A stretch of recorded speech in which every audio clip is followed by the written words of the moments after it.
So, from threats to Chibuike Amechi's life today, as gunmen begin shoot anyhow on his way to his village for Ubi, my local government area of River State, to go officially register as an ADC member, and of course galvanize people for inside, not just in local government but across the state for the e-registration, ongoing e-registration of the ADC. So the one way be said and don't give on presidential spokesperson than Bwala, upper court, lower court, all the courtables for inside an interview by Al Jazeera English by, of course, a British journalist there, make the thing he gets as he be. All the things we be said and put on top in head. Say, wait, you've been talk say Tinubu person way they work for now corrupt. Wetin happen when they work for them? Wetin happen to drug case we be say get? If they innocent, okay. If he they innocent, wetin make if they go court for US, make they no release the record. But since when they innocent, they go court, make they no release record. That one self no finish. He say bullion van enter house, and I be the only politician where be say don't carry bullion van enter house. Wetin can happen to that bullion van? How much been there inside? If you see matter where be say upper court, to the extent that after telling him evidence of the things he said, he denied all of them. But guess what? The BBC, the show itself, head to head this evening for inside their Twitter handle, go ahead and bring out all the video shots where be say that Bwala actually said those things. Put on side by side, waiting if be say intel the British journalist. I don't know what to go make of all this, but all this and more are waiting to happen for inside Nigeria. And I always make idea here to tell her all the things. But it's no day away from the killings because killings still they go on. For Taraba community, Christian community don't be attacked. A Catholic church don't be attacked there. Borno State, a Christian community for inside Borno State, they attacked. Our military base attacked. And a lot of military people, including civilians, them died for inside an incident. US on the blow hot city, no go continue to tolerate the killing of Christians if President Tinubu no go fit secure our Christians. But waiting be the result of all of this. I know no, but make I go bring on the top to read them as he gets today this evening. My name is Precious Inyi. Welcome to Update with Precious. Oh yeah, we're gonna go begin see the top to read them as the hot one by fellow. EFCC returns 279 million naira recovered from National Theatre contract fraud. National Theatre contracts fraud. Oh, just in case if you know, hear some headlines here because I be don't give initial headlines before for the previous live. So in case you won't know some things, more things, so if you say the trend, make you go watch the previous live, you will see those ones because the story isn't too much and I'm not to carry all of them together. Now, genocide, over 300,000 Christians driven from their homes in Taraba as Fulani terrorists raid villages. This now the way we be say Reverend George Dogo nine talk not be screwdriver seller for nature. And I talk this one. Reverend George Dogo nine reveal say over 300,000 Christians now they don't pursue from their communities, from their homes for inside Taraba State as Fulani terrorists raid villages. Well, that now what's in a say he talk. From calling Tinubu a drug baron to serving in a cartel capital of Mexico. Mike Arnold again come for Red and Mockery, mocks Red and Mockery's poetic exile to Mexico's narco backyard. Oh, goodness me. I get back to that. Boko Haram resurges, terrorists regroup, La Kurawa expand, killing innocent Nigerians. Nigerian citizens and social media users blast Tinubu for prioritizing 2027 election amid worsening insecurity. Waiting them important. Not to buy plenty cars for election. That now waiting people they talk. Say all these cars the way you say you buy, all these buses, brand new Chacha Hayas buses, they could be transformed to ambulances. In fact, now the kind of cars we're supposed to use for ambulance with that. But guess what? Most hospitals for Nigeria don't get ambulance. In fact, somebody will be as revered and as a big celebrity as Anthony Joshua get accident. There was no ambulance on site to carry him. One of those buses would have made good for a fantastic ambulance to convert to an ambulance to use carry. But guess what? Would rather prioritize to use those buses to campaign for election than to donate them to as ambulances to save lives. That now within as Nigerian social media users don't follow the talk and they tell Oga President Tinubu. Now Tinubu mourns soldiers, civilians killed by terrorists in Buza, Borno State. Well done, well done. When you don't tell if you say we hear our president react to killings like this, and would they happy say President Tinubu don't condemn this one? Would they also hope say you condemn the alleged or the assassination attempt on Obi and this attack on Chibuike Amechi today? Please condemn it, dear president, so that people will know say they support all this rubbish really happen. Make it like now overzealous people we won't work with you, and then they engineer all this disaster. Follow inside. You condemn the matter them so that you go show us say indeed you be that Democrat. So you be saying we say you be. We they look forward to the president condemning all of those ones and more. But let's go on. Um, a woman who allegedly who was detained in secret dungeon by Minister Matawale over video call with Tinubu has been released by DJ Adeyanju. This video call with Tinubu go loud. I don't understand. Now, senior FCTA official Anita Odom under probe for alleged certificate forgery evades ICPC arrest in Imo State. And then let's just go on. Eight police DIGs, including Frank Mba, retire, consider legal action over exit terms. They say we here say they consider legal actions over legal terms. If you know, earlier today I tell you say Oga Frank Mba tender in resignation, thank President Tinubu for doing well as if it work with them. Now, court again fails to sit in Niger Governor's Bago's cybercrime case against student activist Mokwa. Person will be say he lock up anyhow. Say, waiting, you criticize government. How dare you criticize me? Wow.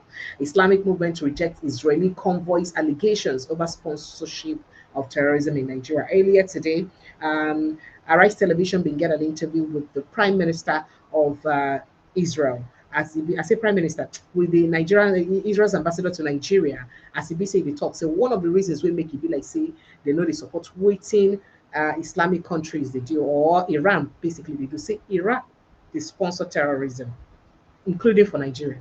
And I mean, he's not the first person who said that. According to somebody, yeah, we know the Egyptian television station. Well, I don't play it before, but they also accuse Iran of sponsoring terrorism, and that now within Islamic nation, Islamic movements now they reject, say they no follow for anything we consign the sponsorship of terrorism. And waiting they deny be that. That moving on very quickly, Radio Lagos under Sanwo-Olu's administration pays workers as low as 30,000 naira despite minimum wage publicity. So despite minimum wage, people deal with the enter. You're talking about Radio Lagos said. For inside lawsuits, Lagos State University Teaching Hospital, the cleaners the other day were complaining that even their 30,000 when they pay them, that they keep up. Most times they owe them. That's what the cleaners were complaining about. I don't know why. Maybe not the contractors who didn't contract this thing. So I ain't going to spoil the name of the governor like this. I don't know. Now, EFCC witness narrates how former AGF Malami, his son, wife, laundered funds in 8.7 billion naira fraud trial. How they use launder money. U.S. lawmaker Riley Moore condemns burning of Catholic Church in Taraba, once against fresh attacks targeting Christians. And then gunmen attack Rotimi Amichu's convoy, burn ADC office in Rivers community. Ex-minister demands arrest of attackers. And then ex-governor El Rufai's family demands immediate release, laments ICPC's alleged unlawful detention. Tinubu should be in jail, not on campaign posters. Social media users slam 2027 rerun bid amid glaring failures and incompetency of the administration. Under Tinubu, Nigeria became fifth deadliest country globally, with 11,000 people killed in 2025 alone. Al Jazeera journalist Mekri Hassan confronts Bwala during live interview. And this interview could be the core of our conversation this evening, where all of these and more matter we could discuss this evening. And joining me inside the studio, now Prince Francis Chilaka, my Friday Sunday tonic. Good evening, Prince Francis Chilaka. Thank you so much, sir, for joining us. Precious, how are you? I'm very well, thank you. I know you watch your brother Daniel Bwala, and you know you cannot wait to talk. I'm bringing I don't remember. Okay. If you did not watch him, no problem. But make I just let you in on some things that happened to me. So earlier today, it was like a war front. I can't play that video. There were lots of shootings as Chibika Amechi and a convoy been the head to Ubima in village for Ikore local government area for him to go officially register to ADC for a ward. The shooting too plenty. And we also hear say them burn the ADC secretariat. They burned him.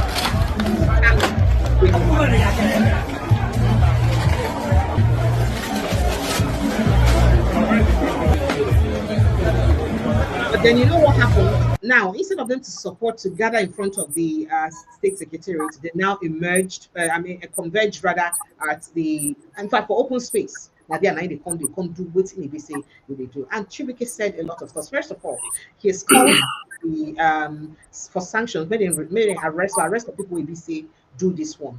But the question what I would like ask, and where I also don't ask myself in the afternoon now, why it be like say every time, whenever I ever see any attack on APC when they hold their congresses. We never see attack on APC secretariat. Why APC every time now opposition secretariat they attacked? That's not a question. But if you answer me that question very quickly before we just go straight to what we should talk today for inside the right. You know what is playing out is a very, very terrible dimension in our political space. It's so sad that um, the ruling party don't seem to have confidence. They don't have the confidence that they'll win the next election. So that is why they started by, first of all, trying to decimate all other political parties in order to have one party state. But it's not working. So now they have returned to the trenches. And you remember what is happening now is exactly what happened in 2023 on a smaller scale, but it's coming out on a larger scale. You were here in Lagos in 2023 when certain people said certain people cannot vote if they refuse to vote a certain party and a certain candidate. So that is what is playing out. So they're moving this whole shenanigans, this whole madness, this whole stupidity from the state level to the national level.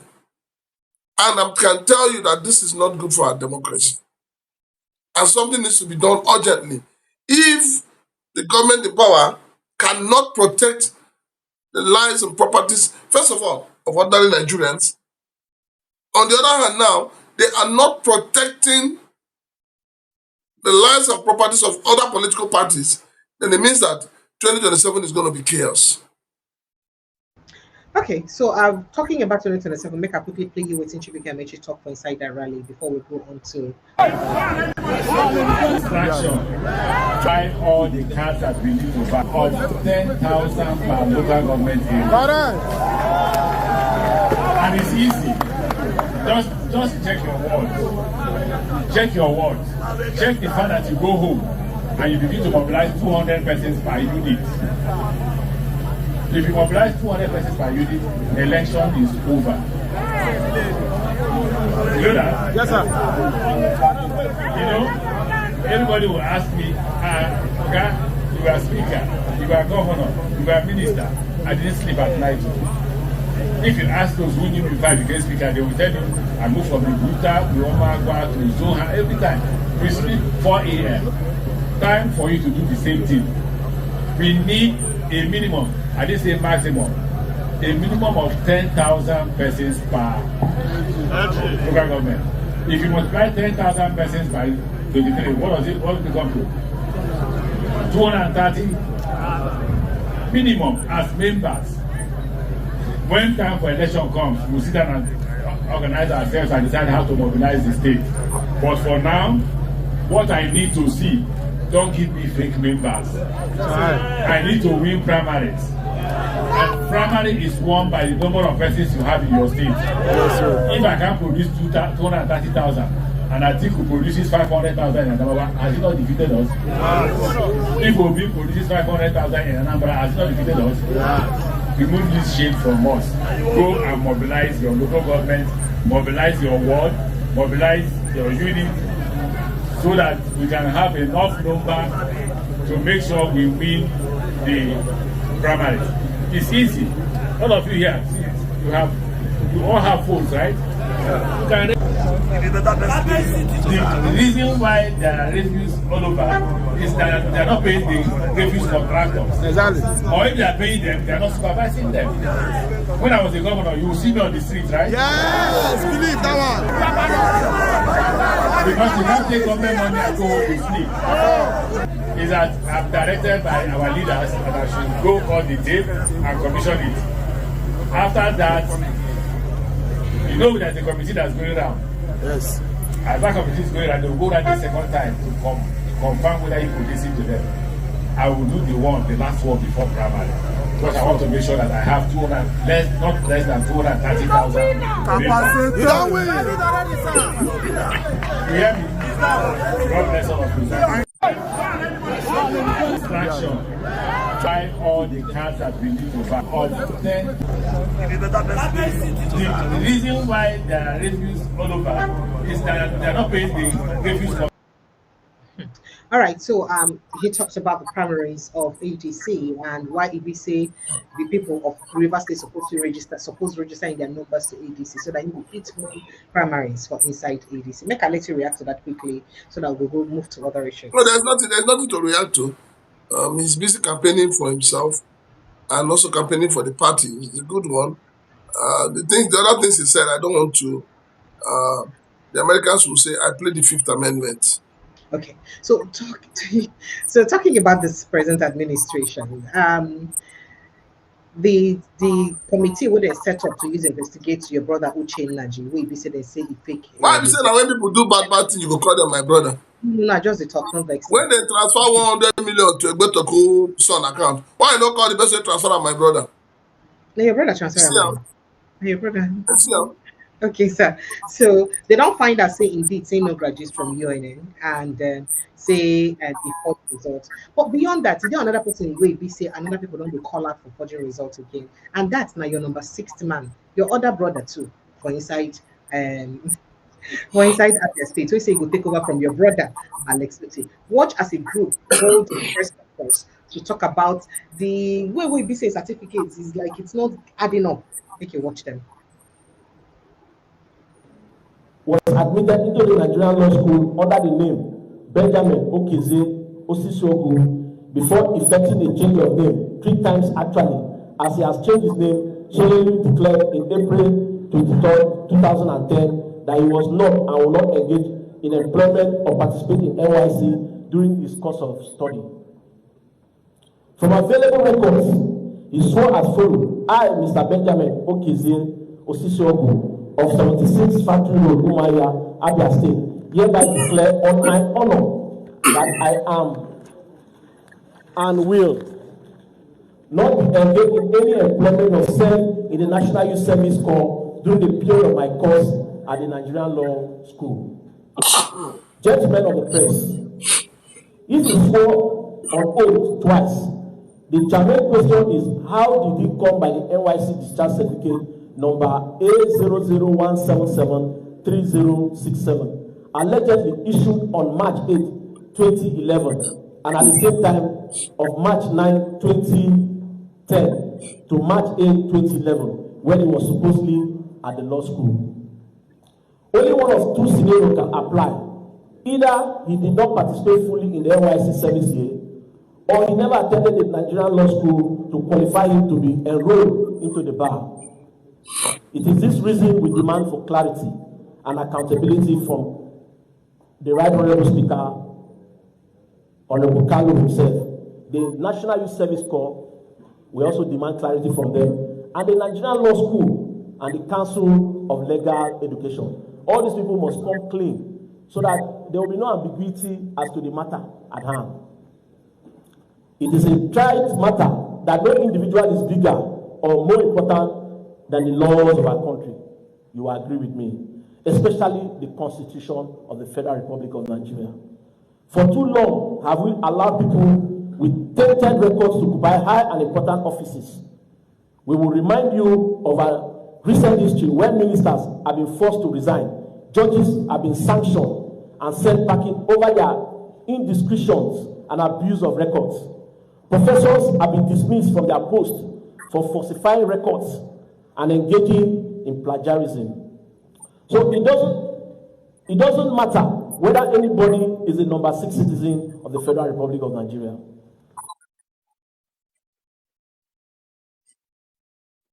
Prince Francis Chilakasa, they say it don't matter whether a number six citizen a B or be number one citizen a B. Say anybody will be say do something wrong, supposed to take responsibility for in bad deeds or in bad actions. Sorry, be like say power holding, don't hold your lights. No vexing. I know that Nigeria is a country where you don't trust anything anymore. We're a Sorry. country where people even deny what they have said. So It's okay. continue. So would you like to react to what they said about the number six man and his, his credentials?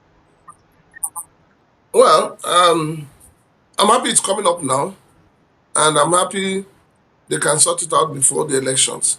You know already that the politicians, including himself, when he was busy ignoring the members House of Rep, during the period they were trying to pass the electoral bill.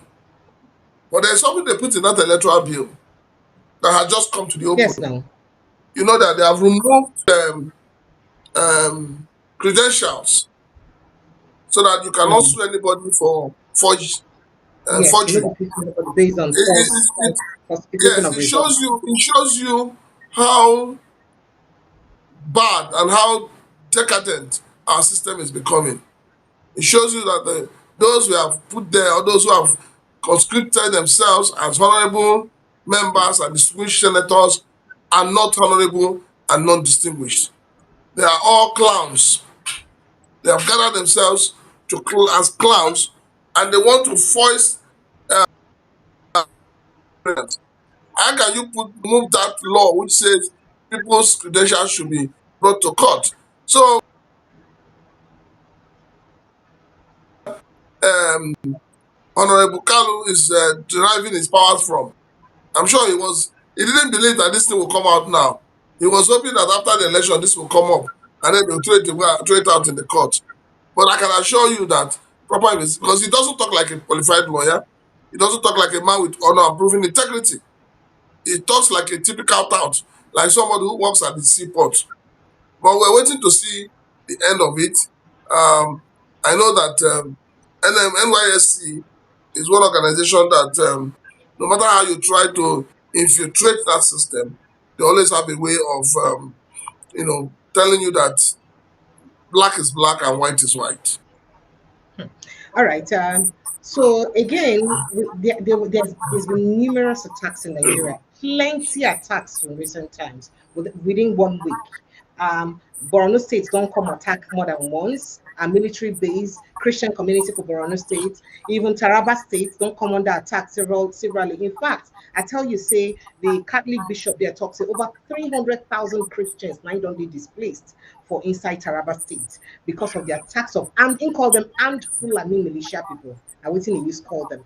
But most of these attacks we don't happen. We never really see a president talk or react. However, we don't hear him react to the one we happen again recently. As if you say you don't condemn the attack on a military base for inside Goza for Goza local government area of Borno State. And people they're excited, saying at least finally the presidency, even though not the president himself, but through Bayo Ononuga, he don't respond. And the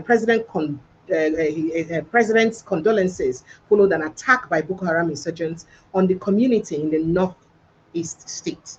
This particular community now, make Riley more vex where we're talking, they no go continue to condone attack on Christians and say whether or not the level, the length of their involvement for the Nigerian security wetin go make am e go dey dependent on how the Nigerian government fit secure Christians under their watch. After this thing, Naira more talk. People don't know whether na after that statement, the president can say, okay, make them react, make it not be like say they keep quiet. And we see some people they talk for the streets of social media, but the important thing is that our president has spoken. Now, Mr. Tinubu mourns the loss of innocent lives, including military personnel and civilians caught in friendly fire during the aerial interdiction of fleeing terrorists by the Air Force. He described the attacks as heartless and a heartless assault on citizens or innocent citizens, as he said.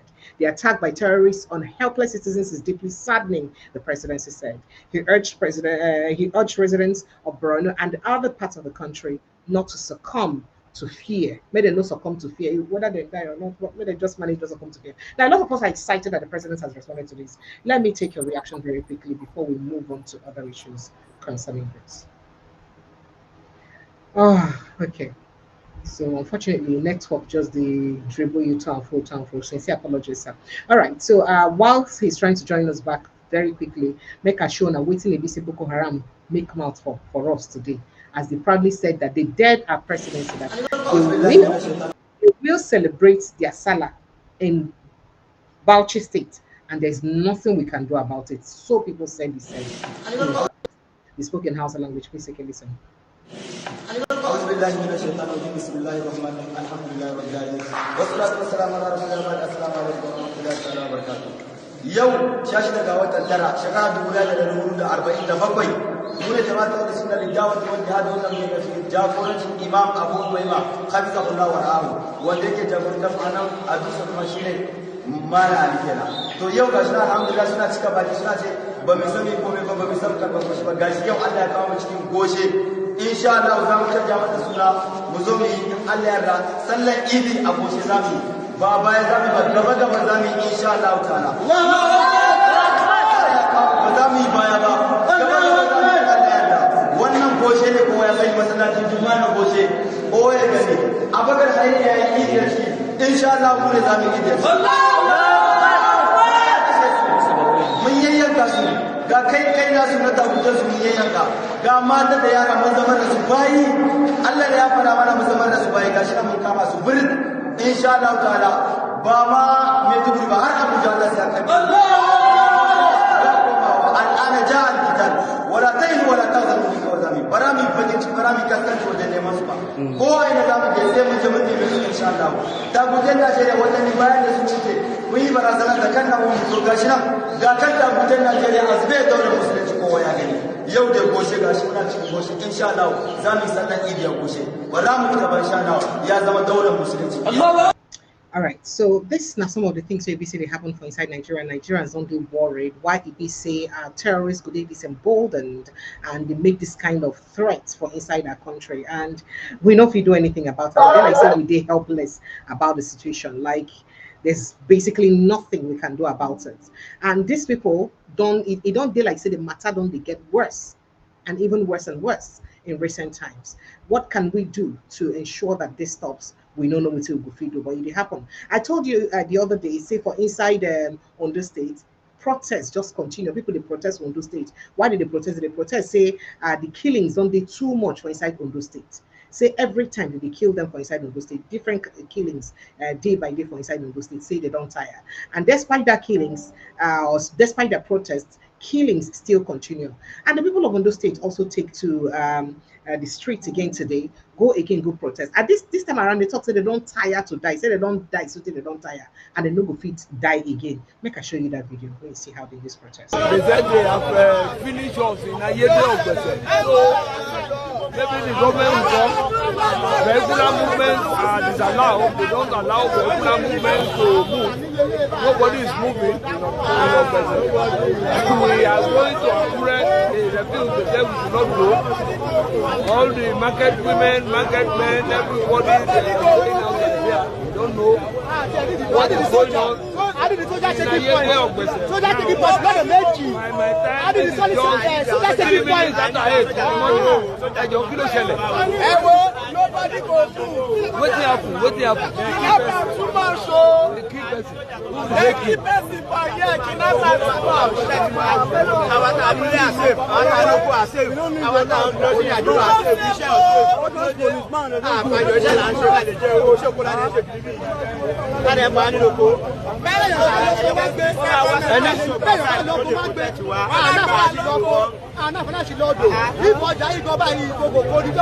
Ibi tẹ́ dúró sí wọ́n yọ pírẹ́tì níbẹ̀ last year níbi tẹ́ dúró sí ní ìwọ́n pààyàn láti ọwọ́ pírẹ́tì láti ọwọ́ àgbà ló ti bẹ̀rẹ̀ ọ̀pọ̀sọ̀ nísìnyí mọ́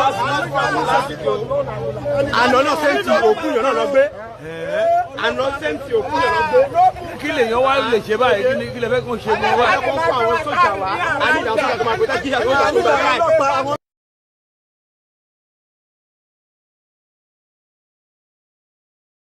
All right, so this now some of the things we say happen and some of the complaints and what we say or we did and what we say happen earlier. CBC people they protest say they no go fit, they no go drinking. But there's another thing that also happened, concerning all those extremist killings and things really happen. I saw this video footage and I thought that it's only appropriate to just call attention to it, as to especially as CBC people they complain about the recent surge of killings of our people, especially along religious lines. Take a listen to this. A young Muslim man in Osogbo was driving to Lagos early in the morning, and on his way he found a mosque in Osogbo and said that he had not had his morning prayer, so let him just stop by the mosque and pray, so that before embarking on his journey. So he parked his car and he walked into the mosque. After the morning prayer, there's something called nafla. Now he had to add some naflas to the morning prayer. Oh, your nafila, that's what the Yorubas say. And the Muslims in that mosque and their fast said that it was not supposed to do that after the morning prayer. There are no naflas after the morning prayer. I believe naflas are extra rakas that you pray. He prayed a different way. Let me just put it that way for those that don't understand. He prayed a different way. And what did they do? They actually unalived him right there in the mosque. They hit him with something on the head and they unalived him because he prayed a different way from the way they were accustomed. So instead of them to teach him, this is how we pray in this mosque, they never did that. What they did was they just unalived him because he prayed a different way. So if this is the brand of Islam that you've imported into Yoruba land, do you understand? Imagine what they are going to do to Christians if they are more in numbers. Now, I have an uncle that was an army general. He went to a particular part of the north to pray. And he was, as he was standing up before the ruku, he was in sujud, I believe he was standing up. And he put his hand on his chest like this. And they quickly pulled him outside. They said, how can you come to our mosque to pray knowing that you're an Ahmadiyya? He said, no, that's the way he prays. It's not that idea. He said they just don't want to unalive him. But if you should come to their mosque again, they will unalive him. I have experiences and I have stories along those lines. So they just wasted this young man last week in Oshogbo, in a mosque in Oshogbo, because he bowed down in a different way from the way they were accustomed to. Nigerian Christians, this is the time to wake up. Resist any plan to Islamize this nation. And if you are in a Christian-dominated area, resist any plan to bring Sharia there.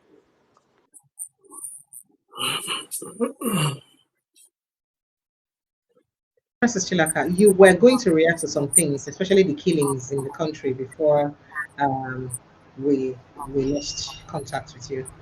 Yeah. Can you see me now? Yes, I can't see you, but I can hear you. Something is wrong though. With a region. Just hold on 1 second. Let me sort it out. We can hear you, but we cannot see. Oh, we can't see you now. That's the beauty of technology. You cannot lie. No matter how you do it, You the truth will people's surface. ADC glitched. Did you not hear the interview yesterday? Your ADC portal almost glitched too. It glitched. We will come back to that. But you see, on a more serious note, Yes. honestly, any right-thinking Nigeria should be worried. Right now, any right-thinking Nigeria should be worried. The speed at which people are being killed, the speed at which people are being slaughtered, the speed at which people are being chased away from their ancestral homes. And what pains me the most is that the leaders in the north, especially the man who heads Islam in Nigeria, the Sultan of Sokoto, I am really shocked. He's one of those men I used to see, and I say, oh, this man, is different. He has, he's educated. He's exposed. But what I see playing out these days is that he has kept mute in the face of evil. Those in the north, the northern elders who call themselves Northern Elders Forum, whatever name they call themselves in the north, suddenly they have all kept quiet. They've all suddenly gone deaf and dumb. And then people will come out and tell you, oh, these guys are not Muslims. What religion do they claim? What religion do they profess?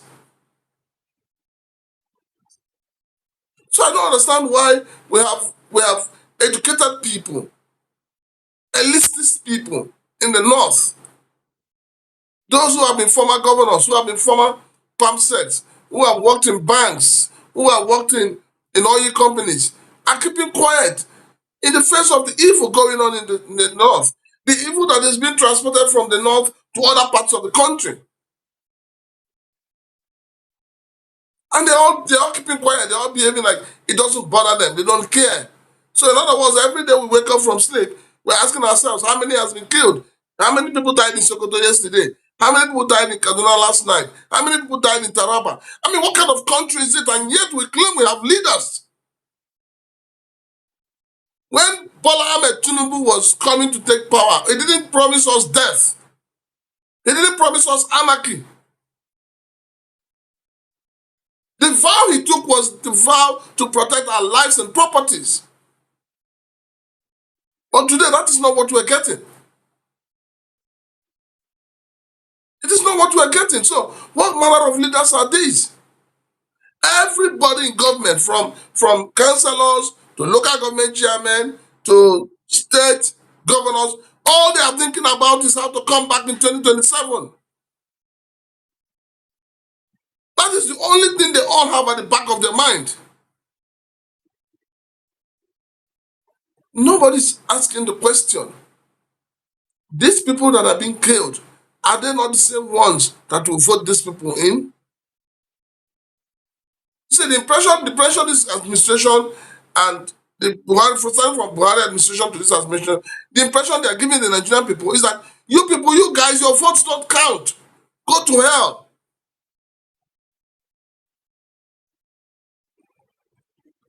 You saw what happened when American president received the 3 soldiers that died in Iran war. You saw how they were embraced. How you saw the love. You saw the honor given to them. Do we give the same to our soldiers?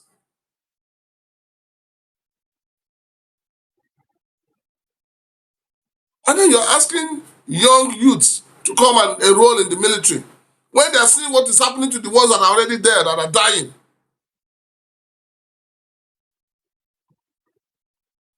On one hand, the soldiers are being killed and no one cares. On the other hand, civilians who no arms are being slaughtered like chicken and nobody cares.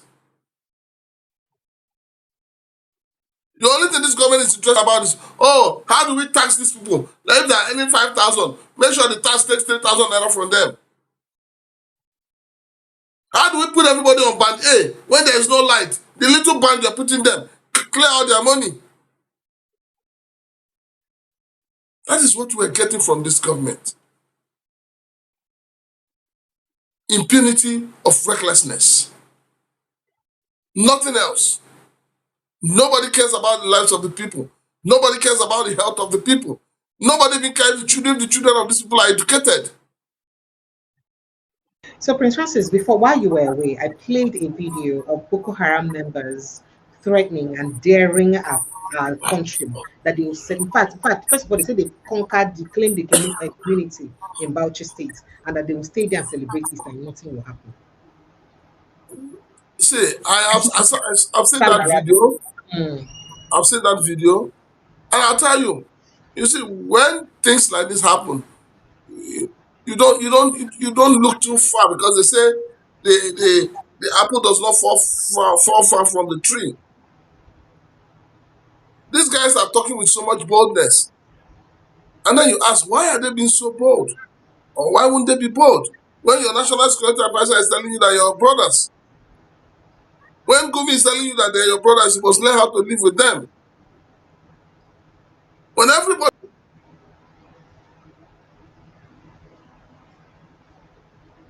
Okay, sincere apologies. for this country, when I should truth to power,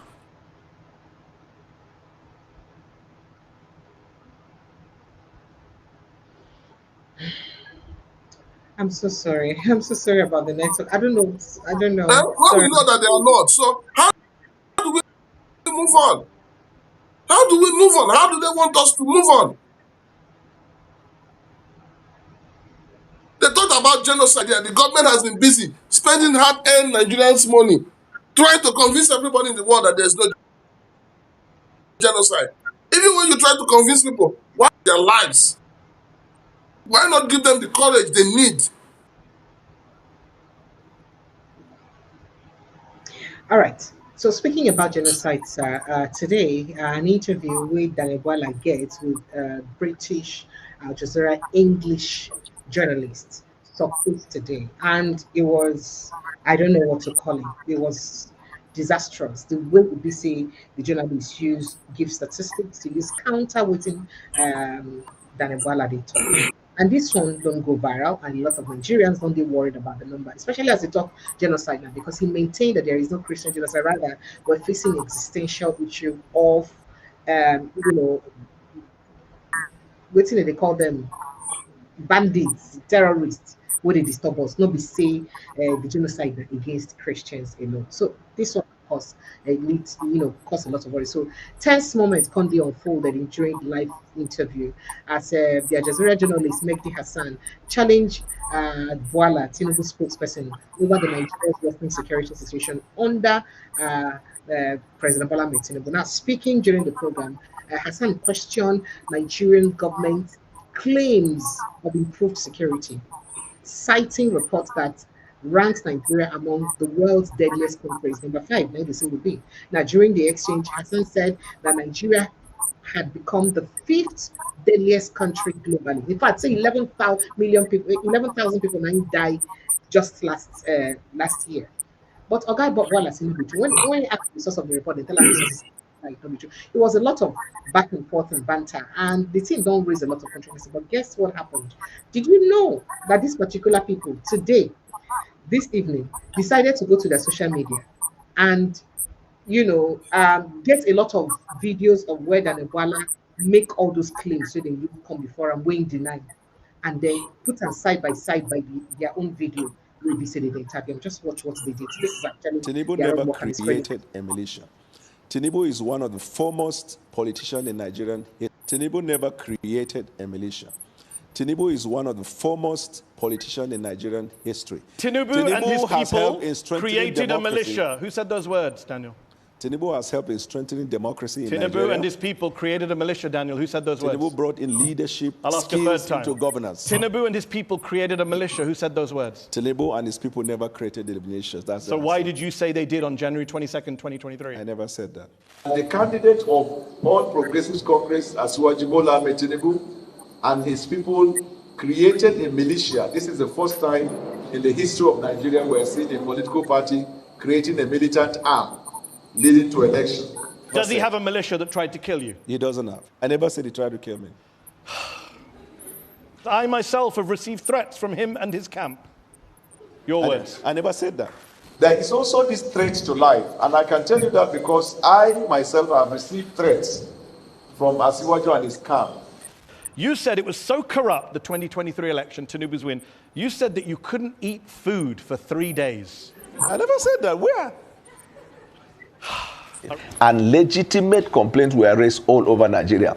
That part is what threw me off balance. In fact, I became so sick. For the past 3 days, I found it very hard eating food. Tinubu is not just super rich. It's what he does with his wealth.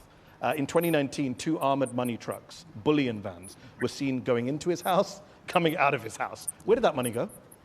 No. Point, did you see the money? Or those who reported, did they see money inside the bullion van? Was there no money in the bullion vans? How am I to know? You said it was money in the vans at the time, I never 2023, February.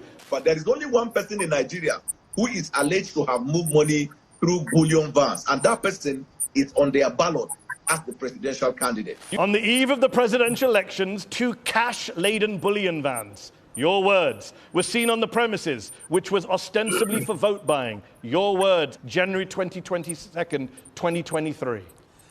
Have you just disowned everything you've said in order to work for this president? I'm coming. What you just said now, I want to put... Prince Francis Chinaka. See, you know why this is troubling to me? This is exactly how people outside the country will perceive me, Precious Amy, that I don't have anything to do with this kind of character. They would see all of us as people who deflate on issues, things that we've said before, people who lie. Oh, Abby, is it not like that? What could be more demarketing of the country than somebody not being honorable with his own words? Let me leave it to you. We still have more snipers to play in that conversation, by the way. But let me let you react. I want to remember. I've forgotten. I didn't say anything. I don't Precious, I don't remember. Are we on air? We are on air, Have I sir. ever have I ever been to your program before? Please, Francis, please stop, sir. No, no, no, no. On a more serious note, have I ever been on this program before? At this moment, I don't know. Yes, you have been. No, I have never been on your program before. It is your own words against my own. I've never been on your program before. I've not even known anything about Precious any TV before. You see how stupid Daniel Bwala is. You see how stupid he is. These are the kind of people your president have around him. Show me your friends and I'll tell you who you are. There is nothing short of that. This is one of the reasons why Nigerians have been denied visa in so many countries. This is one of the reasons why your Nigerian passport is being treated like tissue paper outside Nigeria. This is one of the reasons why a lot of Nigerians are dying in the Mediterranean Sea because they want to japa from this country. This is why you have a lot of people today who have nothing doing in politics. They have no other job other than politics. Daniel Bwala is a disgrace to himself. He's a disgrace to that name he's bearing.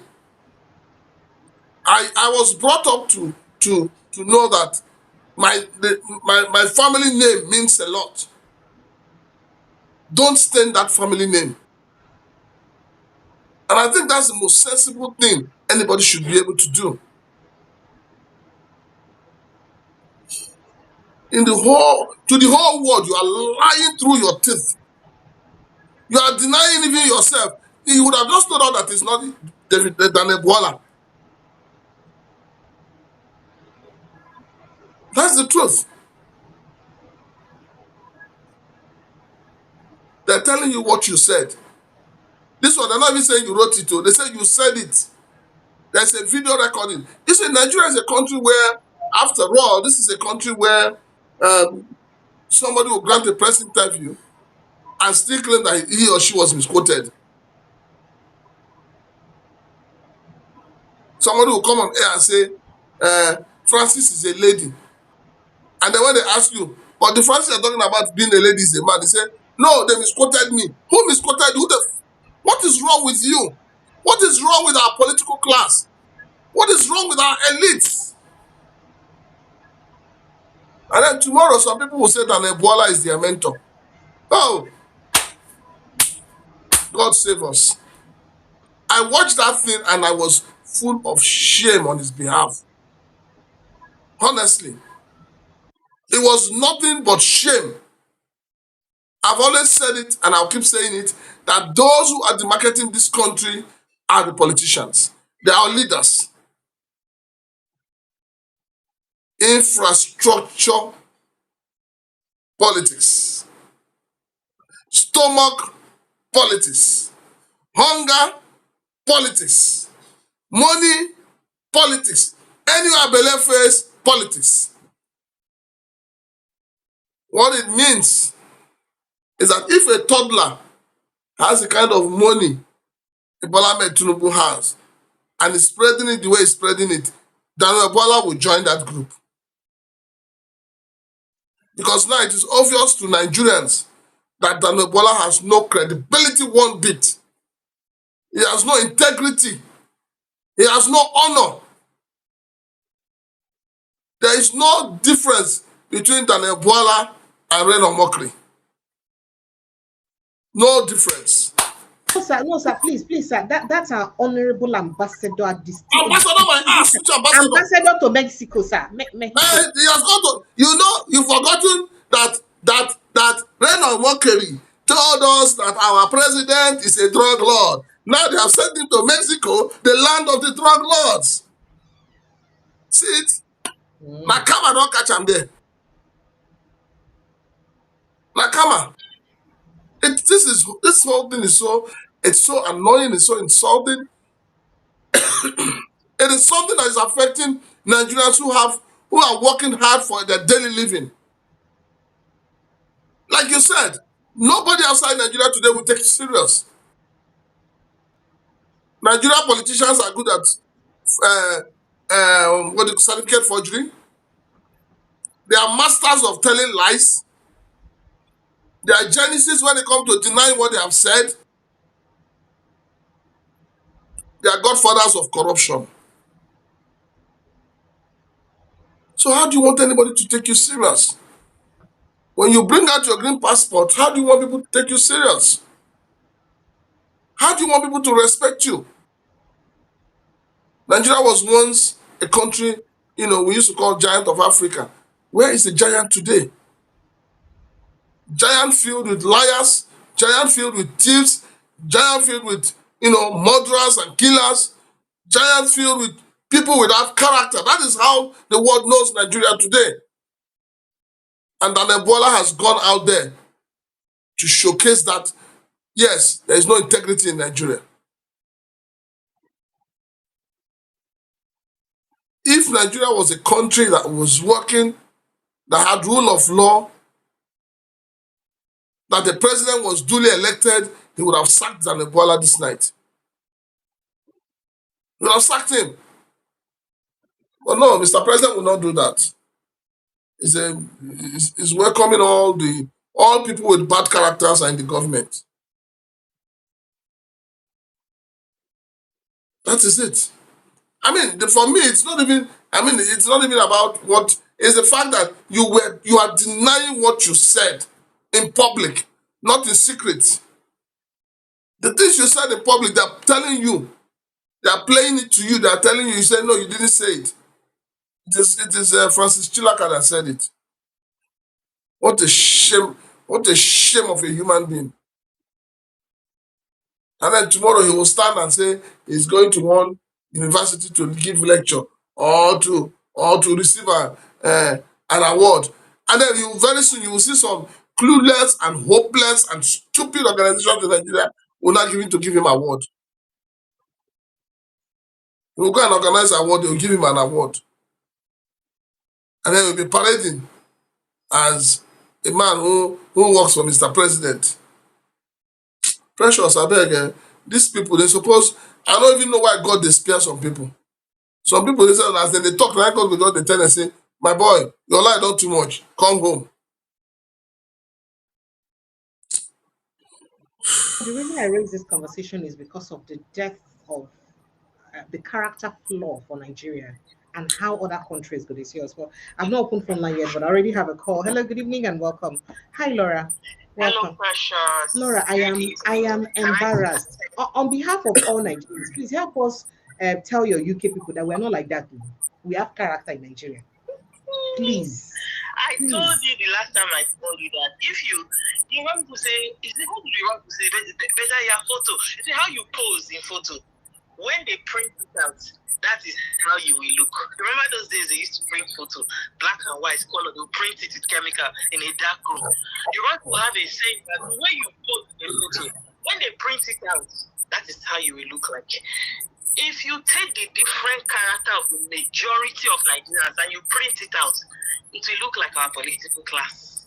Yes, there will be the few of us, but there will also be the Tinubu, the Renaissance, what's that useless one that likes to you for that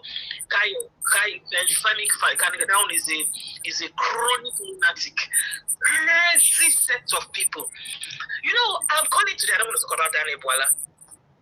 Bwala is no wise. Because Tinubu government will be done one day. The 800,000 a month or the 1.2 million and whatever was able to negotiate as his monthly pay, blah, blah, blah, blah. And I hope you know that this interview was actually part of, to deflate the Christian genocide issue. It was part of international media campaign to deflate Christian genocide. The work that Mehdi Hassan started, I came here to finish. Meanwhile, I'm not a fan of Mehdi Hassan, but I came here to finish the work that he started. My focus today is not Daniel Bwala. My focus today, I want to tell Nigerians that, especially obedience, who are on social media day and night since the end of the election, posting stuff. All the work you've been doing, all your research, all the things you've been posting online about Bwala Tinubu, how he's a fraud, how he's a thief, how he's He hired No, Bagudu. no, now Someone you know who he's our president, sir. No, Laura, please. Leave me. I came here for the main Alibaba. Why should I follow the fugitives when Alibaba is the main person who sent them to go and thief? I came here for Alibaba. So, you see, all the work that opinions have been doing, posting on social media, they made media assets work easy. Nigerians focus on Daniel Bwala. Focus on the fact that the president you have is damaged goods. The whole world knows all the work that you've been doing, posting on social media. They were calling obedience. Oh, social media titans, social media this. They've done the work for majority of the Western media. Did you not hear when media said to be agog that he's going to have fun on social media? Yes, he knows. He knows. He already monitors our social media and he knows what is going to happen. Yes. One of the things that is working against Bwala Tinubu, and I'm sure he's having fun right now. 91. Did you see the statistic Mary read? 91% of Nigeria's people, young people, are against Bwala Tinubu. Less than 10% of people. The foreign and Western media know that Bwala Tinubu did not win the 2023 election. They said he won with less than 10% of the. Number two, they know that as he's in office, he has a 90% disapproval rating. 90%. Even Trump, that is at war, does not have a 90% disapproval rating. Then look at what media stand did today. This is Al Jazeera. Yes. This is not a Western. It's not a Western media, and then he called it Western media. I was looking at him, and then he was like, "This is not Western media," and he said that you Western media. Trump called you. Is it out of Qatar that Al Jazeera operates? If you all through the Christian genocide issue, if you go and watch all the interviews Al Jazeera with you, they were all about there is no Christian genocide. Oh, but by the way, even the Mehdi Hassan insinuated it that your people say they are. He certainly insinuated that. CEO. He invited a biased person that was interviewing the person and saying that Tinubu is not that there's no Christian genocide. I went to Zeteo then to make comments, to say stuff. Listen, that's why I said to you that I'm not a fan of Mehdi Hassan. Listen, it's the same Al Jazeera that took a pro-Muslim stand, knowing that this government was lying. The same Al Jazeera roasted him. See, that is what Al Jazeera did there is, even though we have an Islamic agenda, and we say that there is no genocide in Nigeria, but we say there is genocide in Palestine, even us cannot defend the indefendable.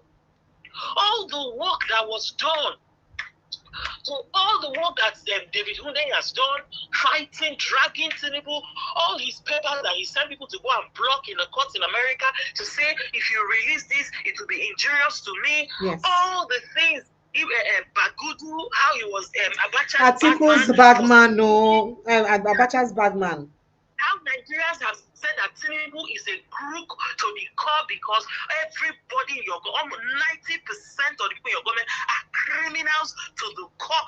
See, many people have managed to drag Tinubu out of government with the help of Trump, because there's no how we're going to do it by ourselves.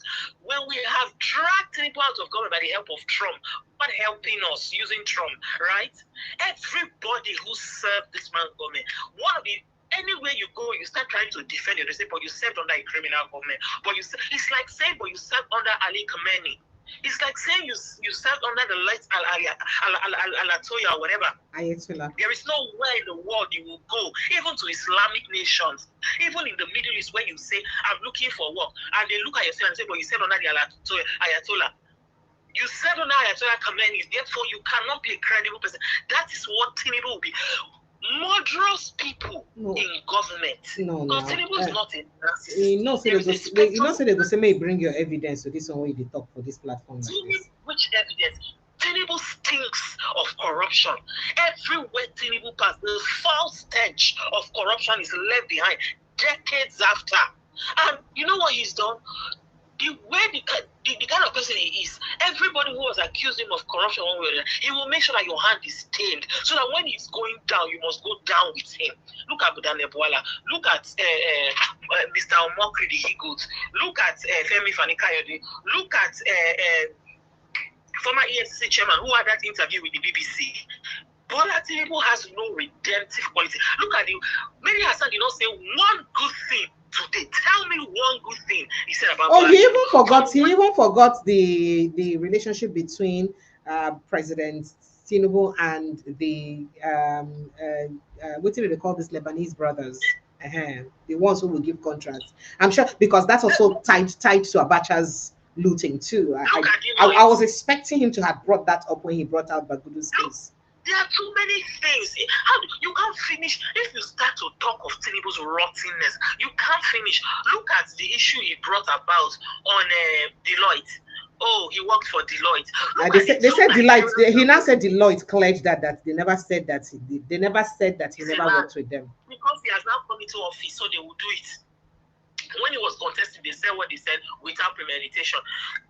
At the end of the day, see, Tinubu has been disgraced. Laura,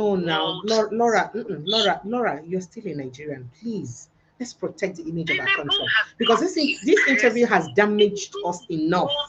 Tinubu is worse. Tinubu is like combining Escobar and think of who is a corrupt leader. Who is that Argentine? Is it no? Who is that? Is it a Filipino leader who Marcos?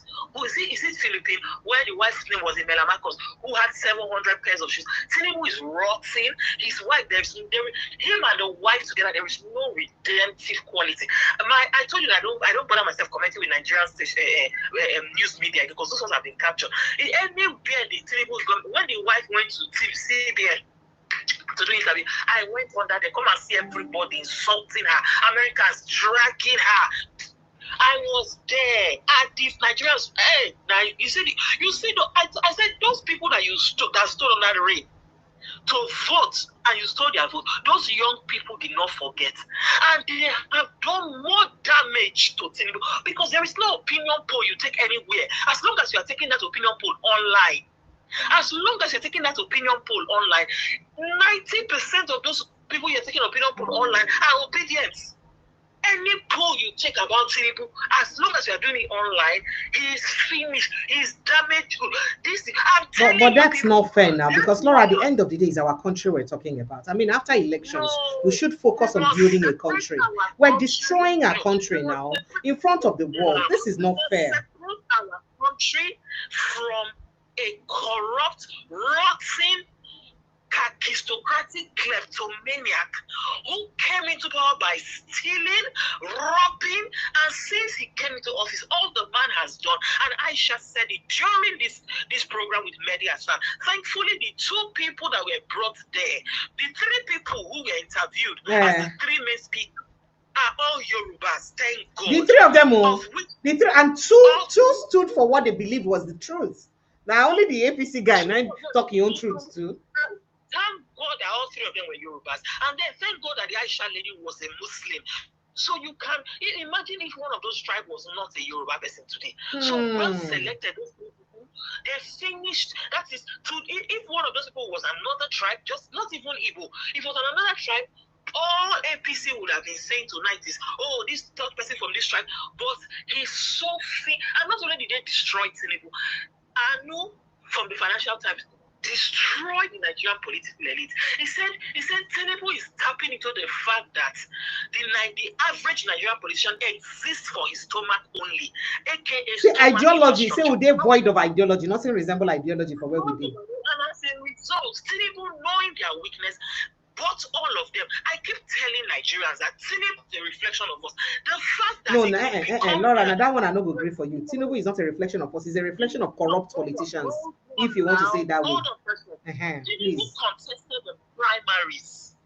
Tinubu contested primaries of APC because I want to draw your attention to what Anu said. Anu said, I must give it to Tinubu. He understands the primordial sentiments, the thinking of the average Nigerian politician, and he knows that they exist for their personal interest alone, not for national interest. And he knew that they could be bought. The fact that we had the character of Professor Yemi Oshibanjo, we had the character of the pastor of this later reign assembly, we had, even as bad as Rotimi Amechi is, you had three reasonably presented people who APC could have presented as a candidate. But our intellectual, including the disgraced Nasser El-Rufai, a first-class graduate from an American university, opened his eyes, although he said he opposed Tinubu during the primaries, that he didn't vote for Tinubu, but when he emerged as a candidate, he supported him. The fact that a political party that was in power, not that they were the opposition, so they were doing it. No, they were in power. The fact that they could produce a man who bought his way into power with the level of baggage shows you that we have -0 when it comes to depth of character. I told you the analogy of the 40 eggs. If there are 40 eggs in a basket and every 4 years you pick and the egg is rotten, is it that we have the misfortune of picking rotten eggs, or the majority of the eggs in the basket are rotten? Maybe 4 are good, but the remaining 36 are rotten. The average Nigerian, I have spoken to people that I know, the average Nigerian pays for their child, for somebody to write WAEC for their child, but the person is the deaconess in church. The average Nigerian shows up at work and steals their employer money. Go to NNPC, go to Shell. As they are stealing the public, they are stealing in the private. The average Nigerian is morally bankrupt. The current, the older, the present, there is a tiny remnant. We are the average Nigerian does not see. I was listening to a show where someone was talking about a Nigerian man who comes abroad, marries an Oyibo woman on a contract marriage, has a child, then they split up, then he goes home and marries who he wants to marry. And somebody was speaking on a show and saying, that's not really a marriage, just an arrangement. Are you serious? On the emotion of another woman? Yes. Everyone else, Nigerians don't understand how morally bankrupt we are. We have to come out from the bubble of our own people and live amongst other people. Then we will know that we have become depraved. The level of hunger and poverty has depraved Nigerians. The fact that Tinubu still has some level of support base is proof that we are morally bankrupt, totally decayed, ethnically lost, stupid, foolish, cowardly people. And let me round up on this. The men, I want to speak. There were once men of character in Nigeria. The late Gani Fawehinmi. When Bakoba did his own, he got tired. Today in Nigeria, you have a colossal failure of the male gender. There is a massive failure because many of the opposition pushing forward fearlessly is women.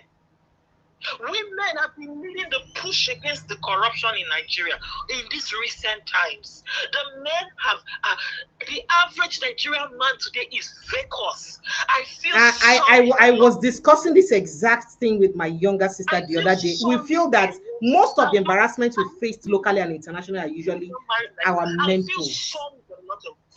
Because you are choosing from morally bankrupt to another characterly vacuous human being. Character zero. The average man does not think it is wrong to forge a passport. They don't think it is wrong to forge a document. I have sat in meetings that obedience were doing online right after the election, and people will be gisting, and someone will just say, we know that Tinubu has a Oluwole certificate, but let's test on the drug when it's really issue. I find it morally bankrupt that a person who has capacity, brain, you are now doing a data engineer work in America, but you still think that the Oluwole certificate is not wrong. That is why so many nurses in the UK who came from Nigeria have been caught that while they were writing their nursing conversion exam here, they were forging. They had earphones in their ear. I want to write a theory test for driving. You do your theory test, then you do your practical driving test. In the center where we were doing the theory test, 2 or 3 black boys, 1 or 2 black boys were caught that they had worn something in their ears and they were listening to them. Somebody was talking to them and telling them the answers. For driving. This theory test, this you're on your screen in a test center. You have multiple choice questions. You choose another. If you fail it, it's 32 pounds, a bit 22 pounds. You come back and come and write it. We have produced a committee of vacuous men. There are many young Nigerians who have come in the last 5-10 years. Many of them have come on fake papers because people don't want to pay the price to now get it right. There are things I don't have in my life because it took me time. I prepared a CV for something, right? I know sometimes we could almost exaggerate our CV and pepper it a bit. That's not what I'm saying. What I'm not trying to be squeaky clean. No, that's not what I'm saying. What I'm saying is, when you have a certification that you know you don't have, certification and put in bracket that is ongoing, that you are reading or you are preparing for it.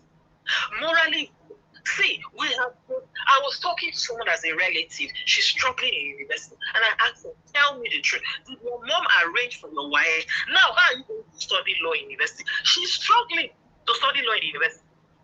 And me and my family, they know I don't put one time. I will tell you. Why did you pay for a child for somebody to write wife? Let her fail it and write it. I wrote my jam somewhere in Delta State, and they went to meet my father standing by his car. "Oh, bring money, we will pay." That's what I write for my father said, "She will come home and be doing house help work if she does not want to read and pass her book." That is how I was raised. Where are those category of parents? Rotting. Going to an empty, rotting. Everybody's stealing. I know someone who went to sell about 4-5 years ago. No, it's up to 9 years ago. Somebody that I knew went to sell adverts in a magazine in Lafarge. Is it Lafarge Cement or one of the cement, or one of the cement or one of the paint companies? And she was able to sell the idea well because it was a free magazine that she was going to distribute. I know because I helped that person to bring a magazine in the UK. You know that. I think the company agreed to, because it was a bi-monthly publication. I think the company agreed to buy 6 editions, so it will come to 1.2. So I think they wanted some sort of discount, maybe like 1 million, because they were buying 6 editions the whole year. I think I don't have the exact story, but somebody, I think it was approved from above. By the time the person took the document, passed through. By the time they got to the lowest person, everybody was like, "Can't release this thing. You must give me my code. This is a private company. Before you must release my code. Before you do, By the time the person was going to get to the last person, the 1 million or 1 million, whatever it was, had been cut to 600,000. So Laura, the reason I'm talking about this interview, it's not just because I am not happy that a Nigerian politician was this flawed internationally. No, that's not even about it, whether it's politics or not. I don't belong to anybody and for nobody. My pain is the dent on our Nigerian passports, on the name Nigeria that it gives to us. If I were from Cameroon or somewhere else, maybe I would have just still treated it a bit differently. But this is very embarrassing, considering that we never even had a good reputation in the first place. So this is like making it obvious and giving people who treat us the way they treat us more reason why they should even treat us worse. This is what my pain is.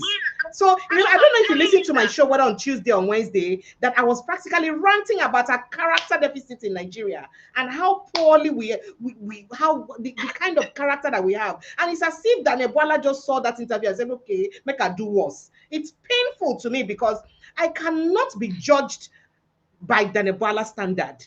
It's impossible. I am different from him. You need to interact with the young people in today's Nigeria, especially as I meet the younger generation. I know what you're talking. I'm sorry, but I dare say that I know what you're talking about more than you do know. I understand what you're saying. Yes. It is, see, you don't understand. It's not just about the young people. Even in our families. Morality is zero. You don't get my point. There is no morality. There isn't.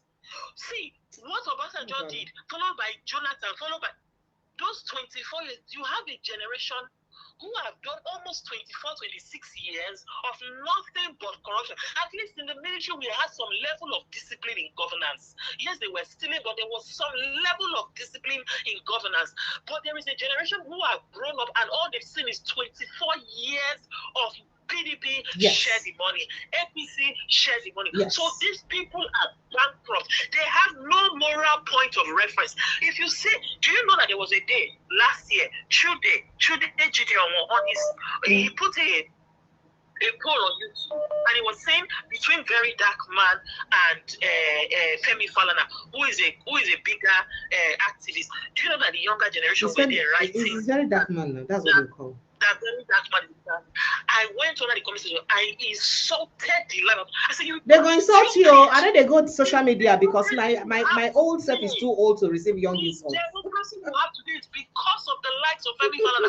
I know the day a lady was being interviewed. There's this lady that one of these human rights people. She has this very big afro, this Igbo lady, and she was saying that I don't know if it's her. No, it's not her. There was another Igbo lady that is in this space of being an activist. She's been there for years. She was talking about the day that many years ago, I don't know if it was in the 80s or the 90s, where I think it was the 90s, where Femi Falana had been jailed and she was going to prison to sing or something.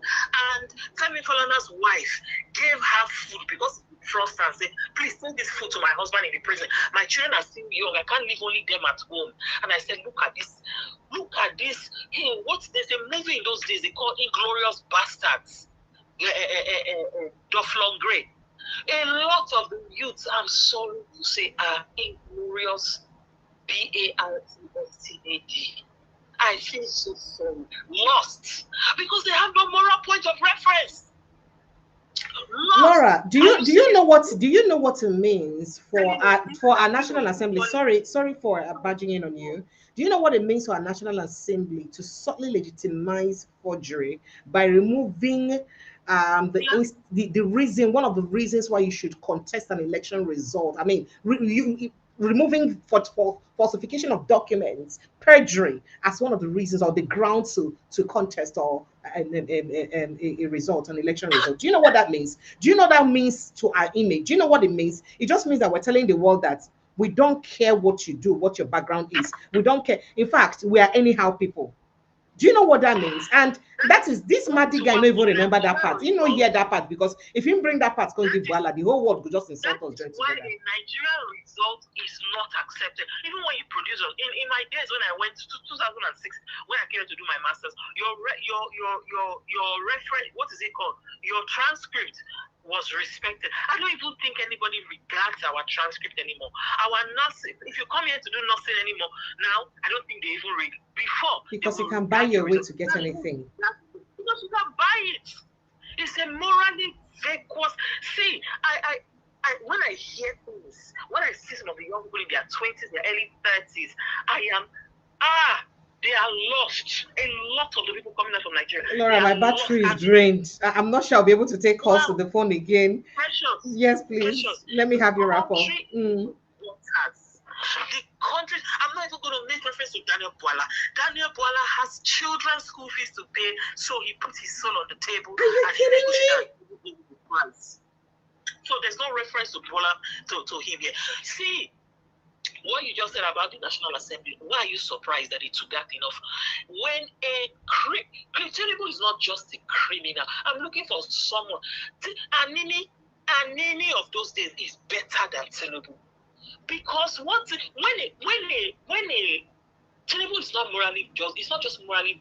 Obasanjo was corrupt in the sense that he destroyed Nigerian politics a lot, because what's his name? Delefaro to make you say all of these things that Tinubu is doing, a lot of it.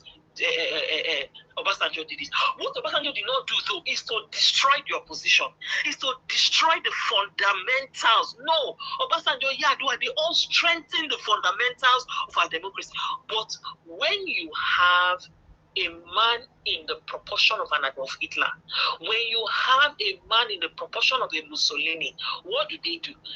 They take a chain round every fundamental, the foundation that should make a country stand. Tinubu is pulling everything down. See, the one party state question was asked. Dear Nigerians, the whole world knows who. The whole world knows that Tinubu is a criminal. The world is only waiting for one thing. And did you hear the question about the records, backgrounds and records and the US case? And he says, and the guy went further to say that, but somebody who's innocent does not go to court to contest to say, don't bring out my records. The whole world knows Tinubu is morally bankrupt. See, Trump has a bigger fish to fry. Trump is you see this Iran war, all these things. It's not about Iran, it's about China. Because me, I don't leave Nigerian media when it comes to certain things. When it comes to Iran, I don't listen. I go and I follow the money, and I've been listening to certain people. And I broke down that a bit to my understanding here the other day. I said that it's all about, economically disenfranchising China. It's just about power play. That's just what it is. China is the focus. China gets cheap oil from two nations. Venezuela. I know. Iran. Yeah, I know. I mean, you've not been listening to me, Laura. You have not been listening to me. If you listen to me, you hear me say that. No, I don't get that. Taking those two countries out, their oil was a big deal for America. Yes. But when America has finished finding the bigger fish, it will come down to the smaller fish. For America, what is their strategic interest in Nigeria? The oil in our hand must know. You see, when Trump dismantled ISIS in his first tenure, Obama did some, Trump did most of it. When ISIS was decimated, what have they done? They've literally regrouped in Nigeria, right? And Turkey and Iran are empowering the regrouping of ISIS in Nigeria. All the ammunition and everything, they are empowering that regrouping. The money that you guys are paying for. Did you watch the Israeli ambassador to Nigeria today on Arise television? Well, he also accused Turkey of sponsoring terrorism. Yes. To that level. That is why you see. These are all geopolitics. That is why you see. But when Benjamin Netanyahu went to support Somaliland, it is because he is playing a chess game against Turkey. Because by moving against Turkey to say we will recognize Somaliland, and by moving against Turkey in Nigeria, it is all movement of chess pieces to say, Turkey, we are going to back this Christian thing you are saying in Nigeria, not because we care for the Christian, but because we know that you are the one sponsoring. So if you show up there, ready, will counter you. Listen, let me wrap up with this precious. There's a bigger fish to fry, which is America dealing with the China issue. Because why? America has foreign debts, and China and Venezuela and Russia are selling oil to China, not in dollars, in non-denominated currency, and that will affect dollars in many ways, and America no one hear that kind of thing. There's a deliberate weakening of the naira. If these two countries, who are some of the big, Venezuela has the biggest reserve, if they can continue to sell cheap oil to China to power their economic development, and they are doing it because they are under sanctions, they are doing it indirectly, empty the oil in an Iranian ship into a Pakistani ship, and the ship now takes it to China. So they are doing it without the US currency. And the US own is we must strengthen our dollars, because if our dollars goes, our economy is going to crumble. So there is a geopolitical stuff there. Plus, there are lots of new military weapons. But this is the first warfare where AI is playing. The entire warfare was planned out using AI. Oh yes, I heard they used AI to hack their traffic cameras and all that. That's part of what assisted them. There are new sets of bombs that have come out, right, that needed to be tested. The key one is a missile defense shield. The reason you see Israel being able to shoot down a lot of things, you see that a lot of countries in the US, in the Arab world, have been able to shoot down Iranian missiles. Why? Because it's all part of your missile defense shield. When missiles are being shot and you shoot it down, that is your defense shield. But there are newer versions that are very expensive that have come up, and they needed to be tested invested. They needed those people who have stocks and shares in the military organizations. They need to show the world. So right at the end of this war, there's going to be lots of orders because people will have to pay money to buy these missiles, not necessarily to attack somebody else, but to protect yourself. Exactly. Because if the Middle East did not have, a lot of the Middle Eastern countries, if they did not have the weapons to shoot down the missiles, which is what is part of your defense shield, then you would have been in trouble in terms of the bomb. The reason you've not had any issues are by the time the bombs are falling, it is the shrapnels. The main bomb has been shot in the air, which is part of it. So the main thing is the American dollar, which is pegged to oil and pegged to international trade, which China is going behind the scene. So this war is a proxy war against China. It's not really this thing.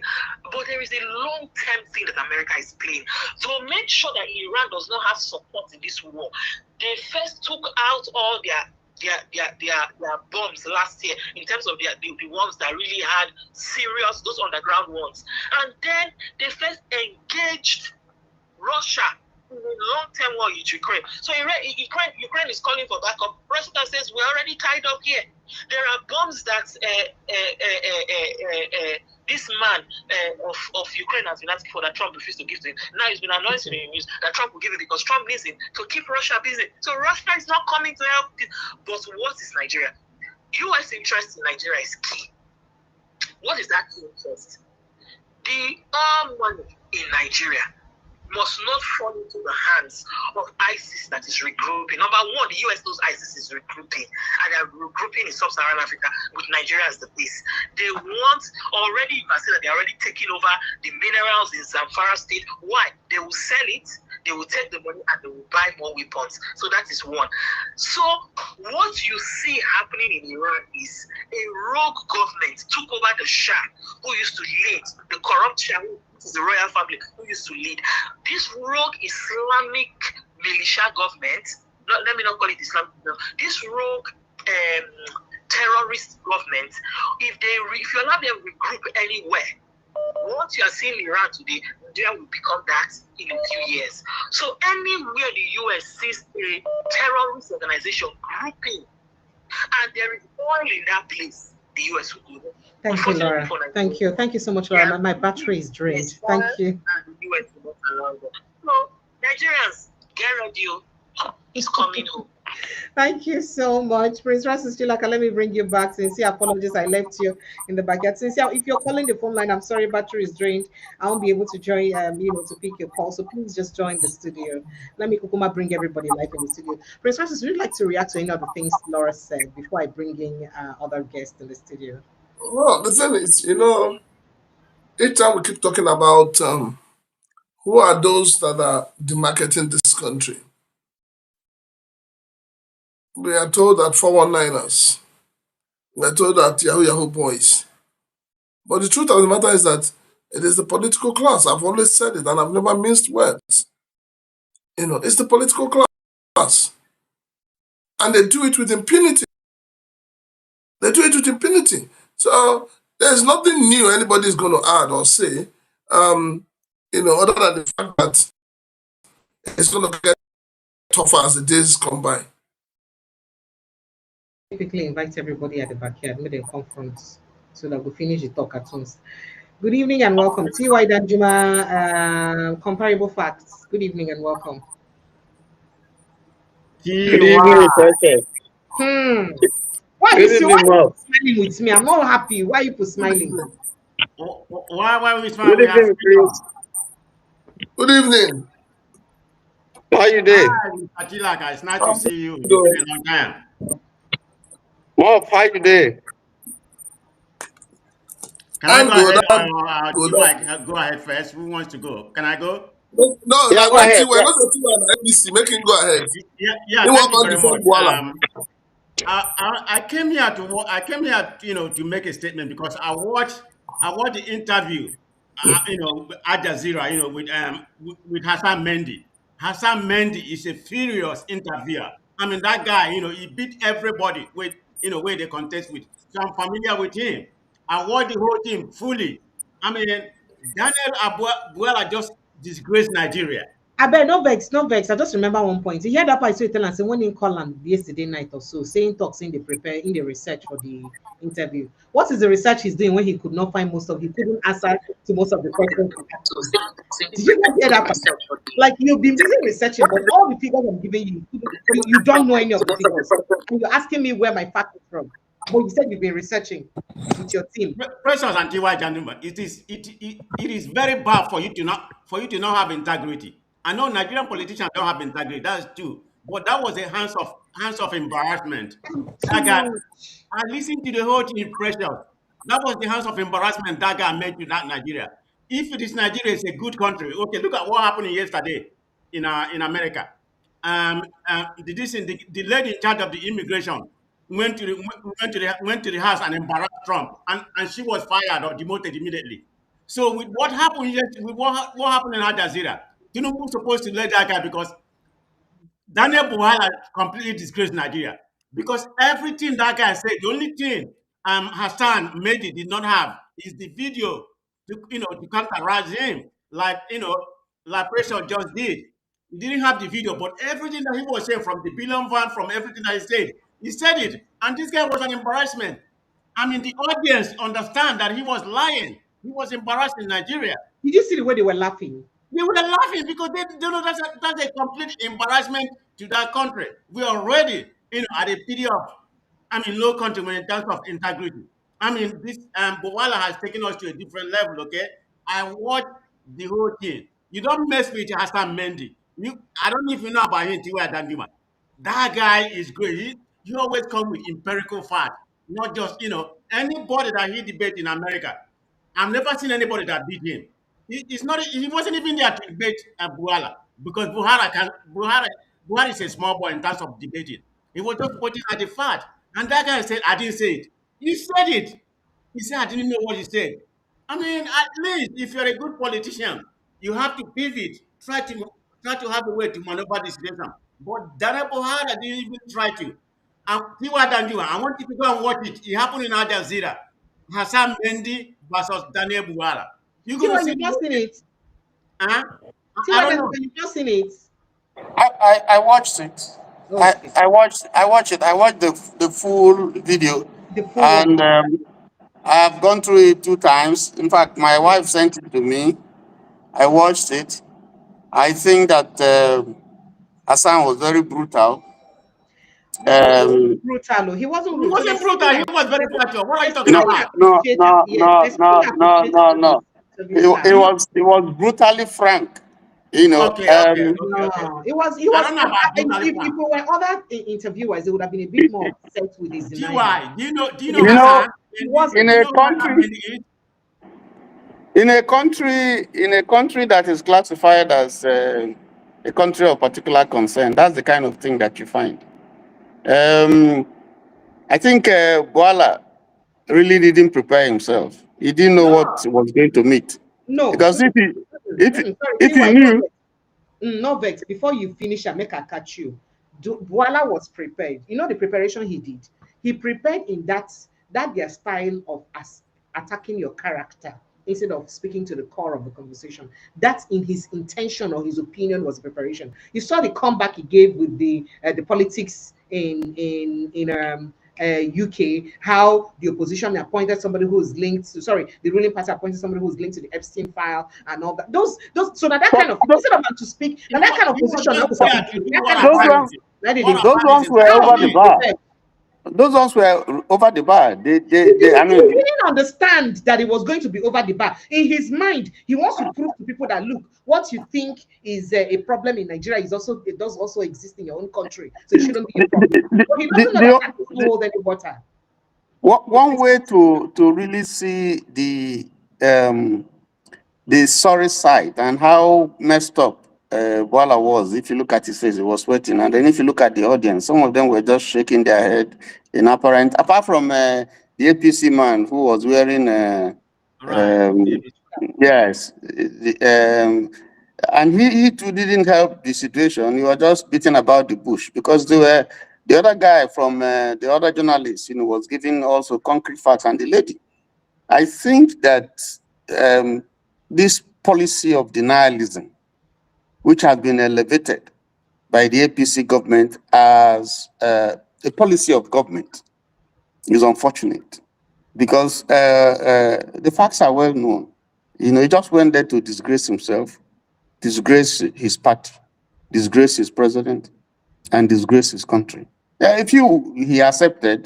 There were a few where he accepted because there was no way to deny it.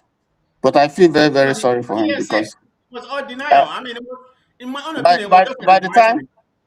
by the time he stood up from the chair was wet. His clothes was wet. I think he was It wooing has to on be his wet. body. You know, so I think that it wasn't a good day for him, and it wasn't a good day. No, but to for think the that government. he went to a media house which is pro-Islamic, which helps his campaign of no Christian genocide in Nigeria, and then that's where he now got very decimated. That's something to worry about. Because ordinarily for things, okay, if you go, to people where be say they propagate all this and all that, Maybe CNN, MNBC, God or bless whatever, people. It go day easy. No. People go feel like say if na Fox News and na Fox News carry am for head. No, he went to a place where these people support Islam. They not even believe say Christian genocide there in the first place. So it wasn't the man just put his leg on fire. But the guy Did that you was notice? the guy that was interviewing Hassan Mendy is an American. I watch him a lot. He's more on the liberal side. He's a pro-Islamic. He's a pro-Islamic. Yeah. Did you No, the notice? platform is a pro-Islamic, the Jazeera. We know that, but I'm talking about the guy. That he was having this debate. It wasn't an interview that he was having this debate. This guy has always had empirical data to challenge you. He is very good. People fear him in America.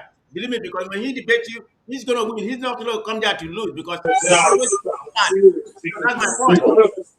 Did you notice? Did you notice that?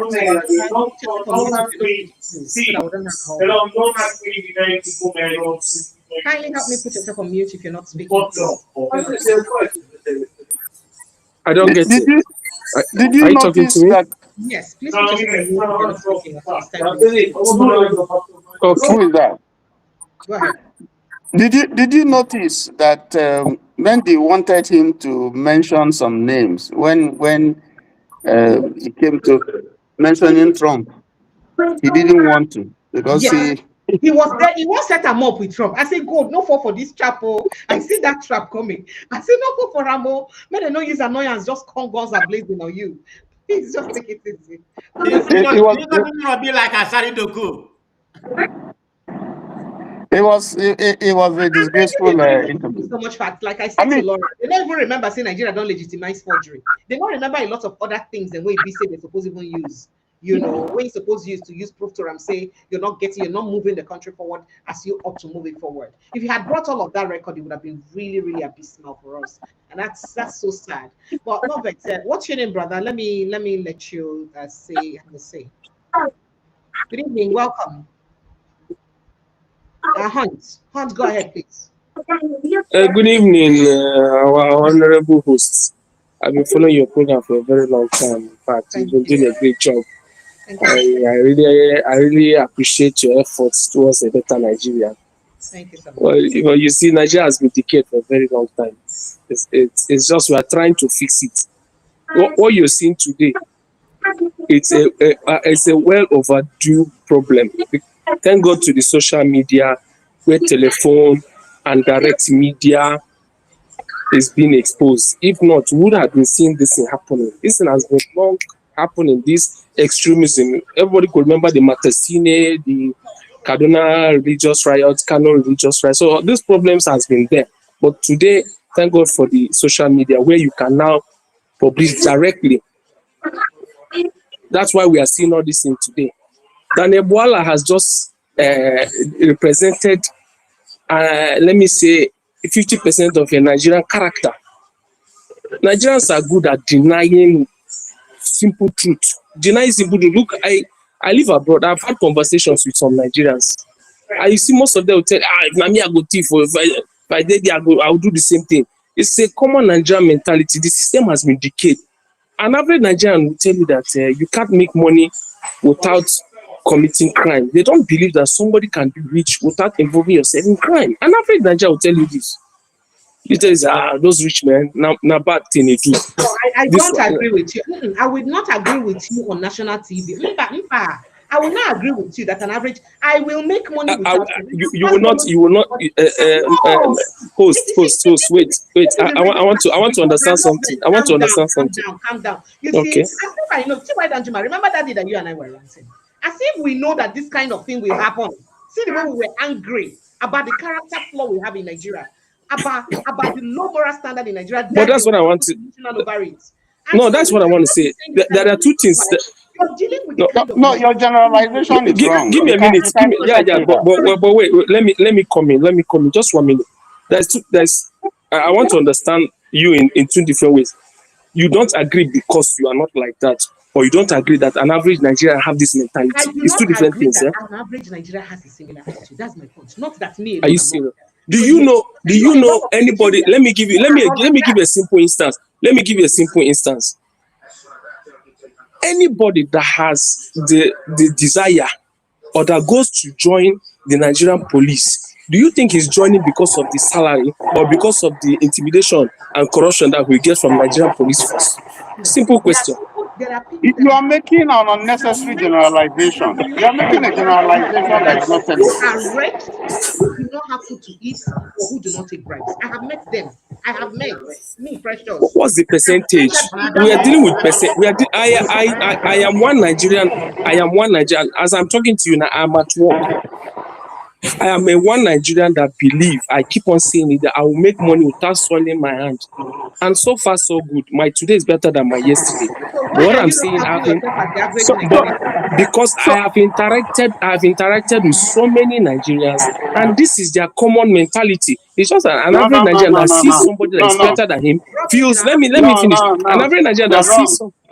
You are wrong. You are contradicting yourself. You just said that you are different. Correct me. Just said that you are different. Laura is different. Precious is different. I'm different. I'm sure that Mope is different. I agree, but what's the percentage? What's the percentage? What? I didn't say all Nigerians. Where did you do the statistics from? Where did you get the statistics? How many have you met? From my interaction with Nigerians and common ideologies. If you watch, if you go to when we started this. Let me come in. I wouldn't give you. I wouldn't give you numbers, but the international community has given us numbers. The rate of corruption, the rate of crime. That is why we should tell our story by ourselves. This is not. This conversation. Yes, but one person is not enough. Okay, let's take it there. Okay, let's take it to the. Let's leave it there. Maybe I would love you to have a. I would love to have a program on another day on this. Maybe I'll get my statistics so that we'll discuss this. Because if we don't know the root, even when we're in school, there's a lot of malpractices everywhere. It's a common thing in school. And my kids go to, look, do you not have 3 kids that school here in Europe? They don't have this ideology of malpractice. It doesn't exist. They don't even have that mentality. It's zero. So are you telling me that are they not Nigerians? No, are you not telling me that I have? Yeah, but they were born and brought up in Europe. They don't have that mentality. But I went to school in Nigeria. I know that during exams, the malpractice something is like more than 70% in the hall. Listen, can I say something to you? Why not? Yesterday, I think it was yesterday or 2 days ago, Precious, that we were discussing, and I was telling her that it took me 13 years to come to America because I was waiting to follow process. I said it here. Due process. I had options. Okay.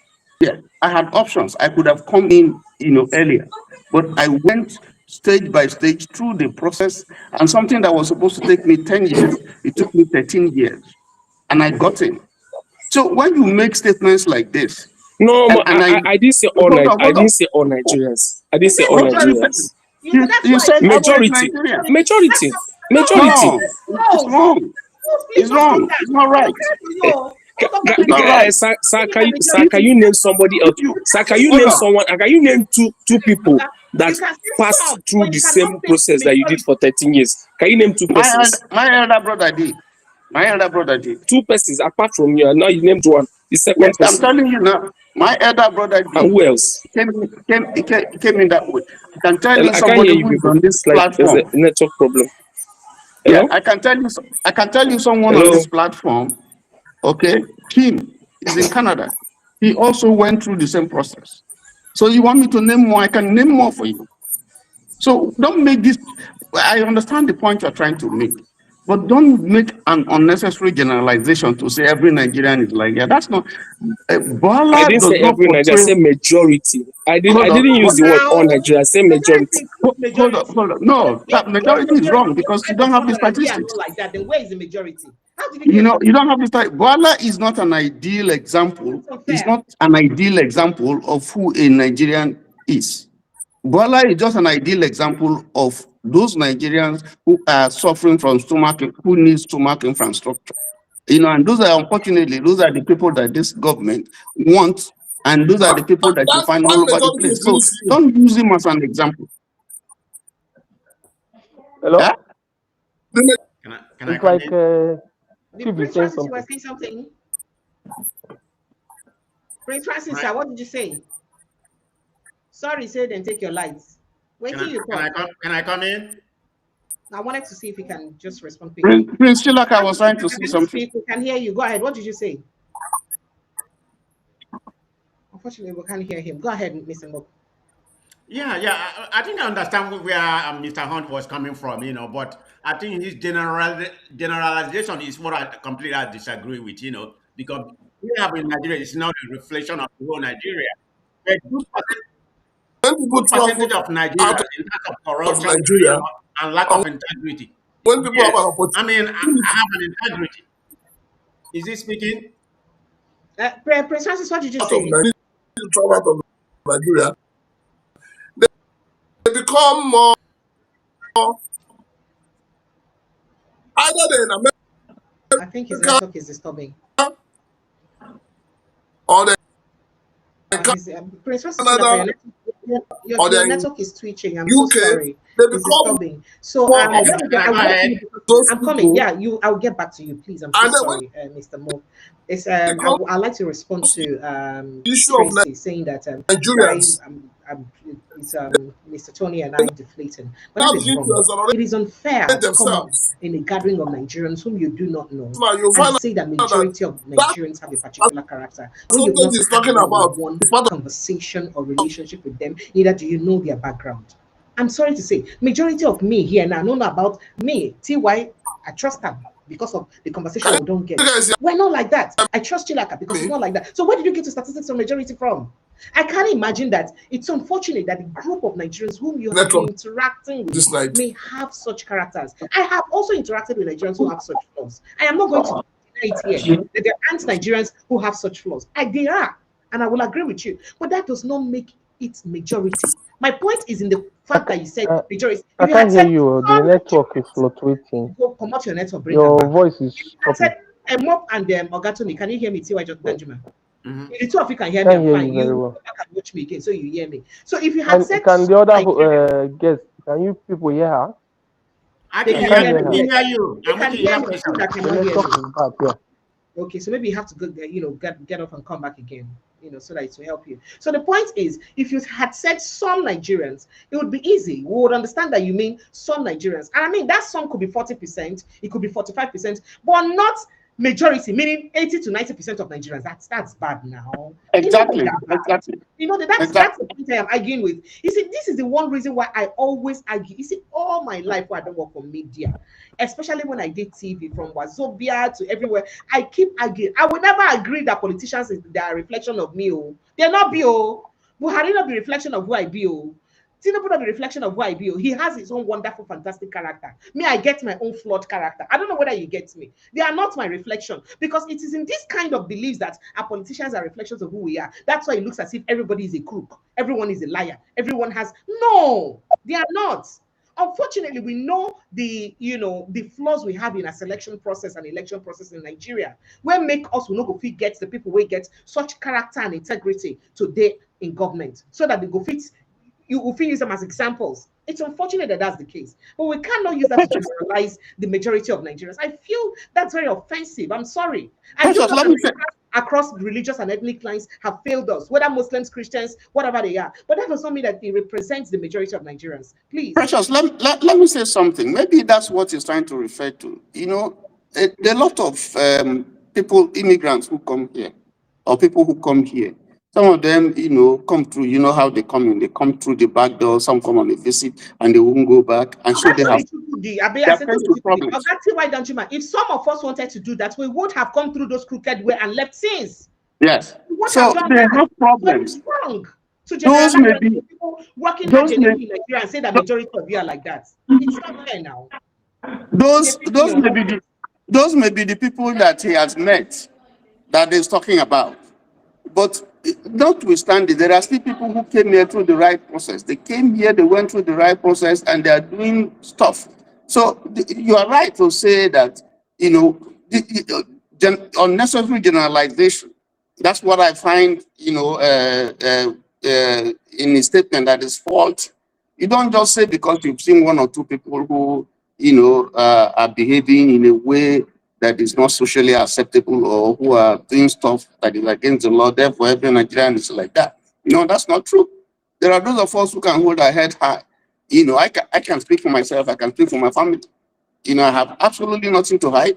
I can go anywhere, I can do anything, because my records are clean, very, very clean, So, so when he says that kind of a thing, it's unfortunate, because that's not, first of all, that's not who we are. That's not, if you have a good training, good home training, and you are raised by good parents who taught you, the rudiments of decency and all that, you will see it. Situations will not change you. You raise up your children the way that they would show that these people are well trained. So that's my own understanding. I don't. Let me give an instance here, an example here, that if I see my children come back home with a pen that me, Precious, did not buy for them, I will tell them, if you don't return that pen to the owner of the pen, I will come to your school, stand in front of the assembly, and tell your classmates that you stole a pen and you brought it to my house. Who owns this pen? So that next time you feel, I would do that as a parent if I had such a child. I don't know if you get my point. That is how disciplined I am. So it's hurtful when you see somebody who perhaps reasons this way. You now say majority of Nigerians. That means almost me and everybody way around me. That makes for the majority, and that's just my point. I have seen. Don't feel offended. My only grouse is with your subtle generalization. Majority means quite a large number of Nigerians, which makes about 70 to 80% of us, and that's so much. But it is true. You do not know. For statistics that you haven't conducted, you may have liaised with Nigerians in the diaspora who came into the diaspora, who went to the diaspora in a very crooked way. But that does not represent the core value of all Nigerians. No, that's my point. Yes, I agree. I agree. I have seen Nigerians. I've lived with Nigerians. Who were some years back my neighbors, and I saw the kind of thing they are doing, and I just shake my head. But that's for them. Some of them are trying to survive. Well, so it's up to them. I would like to. I would like to hear from the other guest. Let me. Can I come in now? Let me hear the other guest's opinion on this. Okay. Can I come in now, Precious? Go ahead, Mr. Bob. Yeah. I mean, let's cut this short and remember that this is not the focus of our conversation. I'm only going to make a statement. I would love to hear your own opinion. We pivot to the focus of our conversation so we can wrap up. I understand his point of view, because of the way he's looking at it. But the only area I quarrel with it is when you say majority. Majority means anything over 50%, and that's kind of a generalization, which I find a fault. True, there's a lot of bad character in Nigeria, which has to do. Maybe you are looking at the 1% or 0.1%, of the people that actually, ruling Nigeria, the politician and something like that, because if you look at what Daniel Bwala displayed today, it's like a second-hand, it affect like it was a second-hand embarrassment, So you can't use that particular character to justify every Nigerian. There's a lot of good people. I have a good character. Most of my family here. So we come through the right way. Our father sent us here and everything. So it's not right to generalize. When I was in school, that was during the epic of drug dealing. We have a lot of Nigerians there that was, going to Malaysia, dealing with, drug and everything. I think I think they swallowed the drug or whatever. You know, that was the epidemic of that at that particular time. Yeah, that happened, but it's not a lot of. I myself, I'll be very realistic. I was approached, but I never accepted. I wouldn't take, I wouldn't take that chance. And I had a lot of my friends didn't take, but I know some people, within my, within my, within my friends that accepted that opportunity, and when I traffic drug and some of them being caught, most of them, one of them definitely that I know that was a good friend of mine, participated in that. He was a citizen, but he served 10 years. After 10 years, they revoked his citizenship and he went back to Nigeria. But he's doing well right now because when he came to Nigeria, he was able to get some. But that's a story for another day. So the point I'm trying to make, I understand your point of view. I think you're basing your point of view about the people actually ruling Nigeria. And Daniel Bwala is a typical example. I'm not saying Daniel Bwala is a criminal because I don't have fight to back up. But the shenanigan that he displayed today, on that interview, it's an epitome of what Nigeria, it's epitome of embarrassment. You can't use that as what Nigeria is. We have a lot of good Nigerians doing well. So that's my point I'm trying to say. All right. Would you like to wrap up your thought now, Mr. Hunt, so that I bring in some more people into the house? There are others who want to join the conversation. Mr. Hunt, please. Can you hear me? Okay, so I think his internet is still really very bad and he cannot hear us. Robinson, are you ready to talk? You have to reduce the noise in your background. Hello? Can I Robinson. can I can I add can Yes, I add please. something on the Yes, conversation, please? go ahead. Hunt, kindly My own? just Oh no. give him a minute. Robinson, go ahead, please. Hey, my sister, how you doing now? Imbra. Imbre. Imbre. No vex. Imbre. To bravo. Me, I do have now. You don't say? You don't Yeah. Shoot. Sharp. Man, today, honestly, man, my head all full of. Hello? Yeah, first of all, I beg, before I go continue, my first, I don't know whether Rufai don't see that interview with Bwala do. You know, say that man. What are you talking about? I beg. Mona, if you never say I made an instead of that video because it is time that man go shut him out up on Nigerian media. You don't see foreign news now. That was just Will you guys stop all this comparison? Please, this is unfair. Now, Bwala go be like this. Be like, ice water for foreign. I said, no, this guy, this. I mean, I'm waiting. If he be said, no be him. I doubt no be him, sir. I said, this guy no be Bwala or no be Bwala this guy. But if not Bwala, he no go let Rufai talk. You go do like say, I ain't no English part. First, they say me lawyer. Say, not even defend. Simple question always where journalists they ask her. I'm telling you, you see one thing be say, I can now see that Nigerian politicians, now when they see Nigerian journalists, they get power. They get power for our local. Once it comes to our local media, they go like say, now them they control. Let's say now them be the god. I be let's say they be the king. They can control, talk to them anyhow. I don't see many times where we say, well, I go decide to school Rufai. I go they say, shit, this guy even know. You know, go even let them answer question. So I beg that one, now the thing I know even 1 year.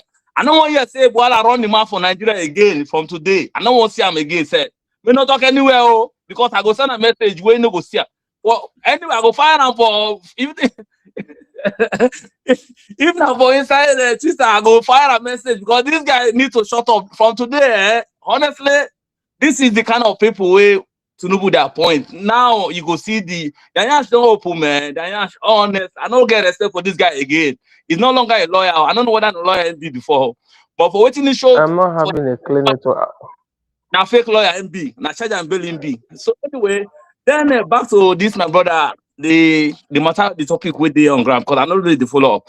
But I just hear watching this, my brother, be the talk. You see, Nigeria matter, especially most of us will be in school for Lagos. You know, I really understand what they try to talk. Because during the time, when we try write, especially all those jam and all those, one at GC they call them. You know, so at that time they look for expo. Nobody think of to I read. will leave and come back. I can't hear you people very well. Understand? You hear me, Abi? Hello?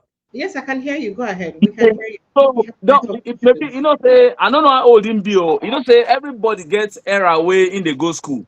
Those people go you know where they for maybe for secondary school in the early 90s or late 2000. You know say everybody get era way go school. So the era where most of us go school, we be saying you know late 2000. Our way of going to school, even as they read, even the class of Nigerians, in fact, when it goes even at the university level, self, those people will say then go school during the 80s to that late, you know, maybe early 90s.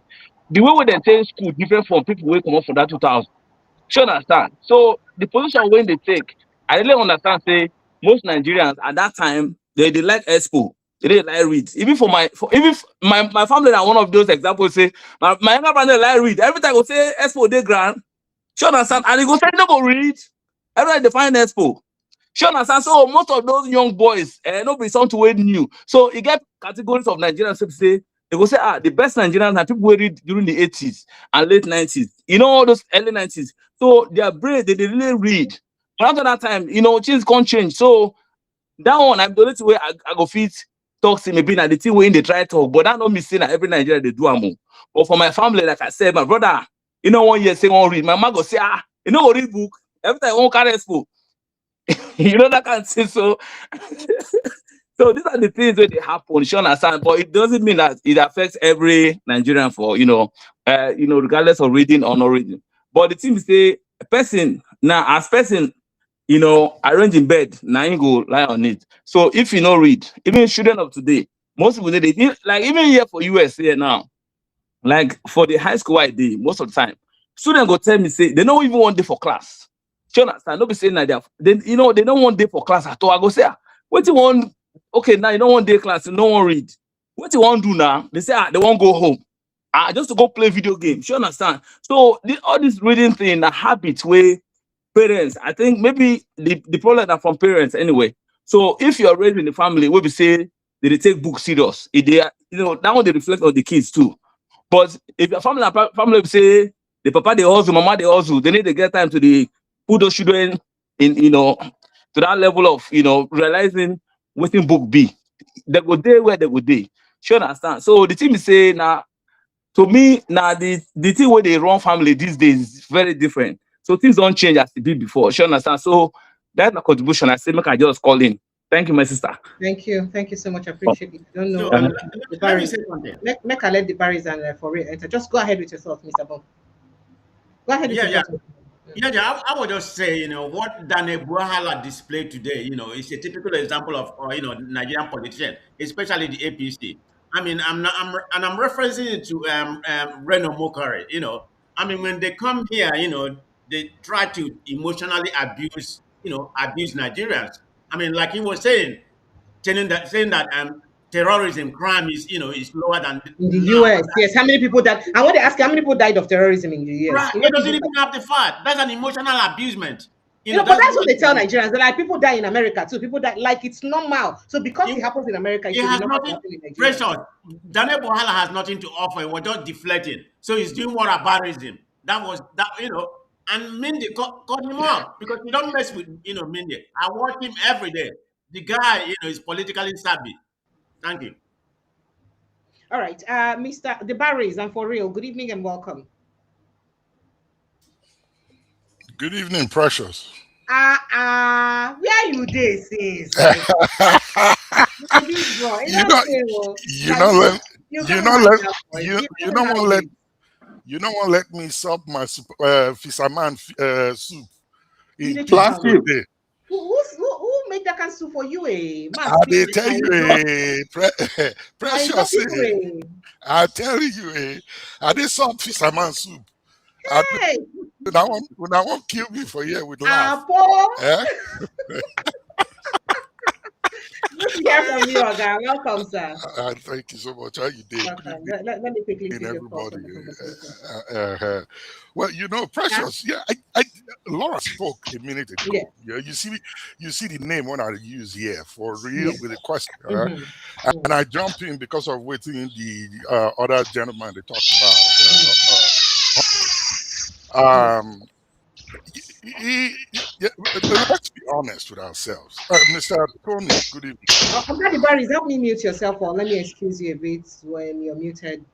Okay, thank you. Go ahead, please. You know, so you know, say our people. I guess I get and I see where the gentleman they come from, right? Uh, it's a tough statement and a very very hard truth and pill to swallow. What you talk about, I agree with them. I agree, and I know why I say so. All right, Nigerians that are in the diaspora. So let me speak about where I they. There are honest Nigerians. There are very hardworking, honest Nigerians with clean hands, and we can speak for ourselves. But the majority, and I repeat, the majority, it's hard to deal with them truthfully. The honest Nigerians that I've met, or let me speak, I speak for myself. Everything I'm saying is from my perspective. The honest Nigerians you meet try as hard as they can to avoid other Nigerians. And it takes time for them to warm up, to want to identify or associate with other Nigerians. Here in the diaspora, I'm not going to tell you what I don't see in person. I'm not going to tell you what I don't hear in person. For the state, when are they living for that side? For the city, when are they living for that side? How our people, they won't defraud IRS, as in that they do am. How our people they make driver's license, forged and fake driver's license. How our people they make government issued documents for tax purposes, for employment purposes, records that don't exist. Let's not talk of certificates, school diplomas, transcripts, and all of that. How our people make these things, and they use them. I have met people who have come to me to get employment. And when you ask simple questions about their background, the answer when they go give to you versus the truth when you go find, now night and day. And then when you confront them, my brother, my sister, I mean, if you know say this thing, they for tell me, I beg you, you now we now we now be what you go hear. There are many. There are many. That's why we face what we face. So if you meet somebody here in the diaspora and you introduce yourself and they pick your accent, they can't ask you, say, oh, where are you from? You can say Nigeria. And then the conversation comes to where you will get to explain yourself as a Nigerian. You know, it's a problem there. There are people you will meet and you want to do a business deal with, and you identify as a Nigerian, they go back off. You're not, let me say you be bad person. I've experienced it. I worked in an organization. I'm not going to mention their name. It's a one of the Fortune 500s. And I sat in their office there in New York. Let me give you one real story. I was involved in this one. They were going to go do something in Nigeria, right? And this thing is something that involves or will involve multi-millions of dollars in hundreds. They want to go set up in Nigeria. And they identified 3 of our 5 Ivy Leagues universities that they will approach their professors and their doctors and research folks to possibly start this project in Nigeria that will benefit Nigerians. I happened to sit in that meeting with Oga Patapata like the tops. The reason why I was pulled into that meeting is because me come from there. I get a reputation. So I was going to be among a 15-man member team when it go. But before that, they don't send a team ahead when you go identify, look through all these Ivy Leagues. 2 in the Midwest, 1 for South side. I'm not going to call their names. And they came back with a report. And we were supposed to go through this report before we begin launch, as in those when you go start to talk. But you know what the report said? I felt like the ground should open up, make I enter, although ground not there. We were seated on the 52nd floor, right there in Manhattan, New York, inside the office, the headquarters of this company. I felt like the ground should open up, make we enter. To talk to a professor in one of the schools, actually the 2 in the West and the 1 in the reason why they narrowed it down to 3 was because they were asking for $50 million secretary. They never reached the professor. They never so you do waiting before they could see anybody to talk to. And that was how that program died. Guess where the program did now? In Ghana. And I'm a Nigerian. I was seated there in that meeting. You know the question when they ask me? Is this what it usually takes in Nigeria to get things of this nature done? My sister. Now explanation now can they give. They met the wrong people. So when that young man is saying that a greater majority of our people in the diaspora get 1 or 2 things, he's speaking from the perspective. Tony, they ask him for, or Tony rather, they ask him for stats. He's giving you his stats. He may have spoken to 20 people, and 18 out of the 20 showed this result, and that's what he's backing his position from. We don't talk about our people for home when we for here go call, say, I beg, help me find out about this. I want to do this kind of thing. How much it go cost? The thing will cost 1 naira. But they could tell you, say, now 1 million naira night they cost. And the next minute, they inside church, they should have bought a Honda language to God. So allow the man to speak. My sister, it's a sad pill, a very hard pill to swallow, but it's the truth. Lastly, I am not denying that it's not the truth. As much as like we wouldn't want us to keep dwelling on this because that's not our conversation tonight. I understand. And like I said, 20 Nigerians he met are like that in the diaspora. That still does not represent the majority of over. Well, yeah, it doesn't. But the young that's man my is right. point. He's right. That's my own point. But it's okay. I think we just have to let it rest because see, if that you met 50 people who are corrupt, does not mean that the 200 million of us is still corrupt. That's my point. Or at least 180 million out of 200 million of us are corrupt. No. He did not say everybody is corrupt. Pressure. He did not say everybody is corrupt.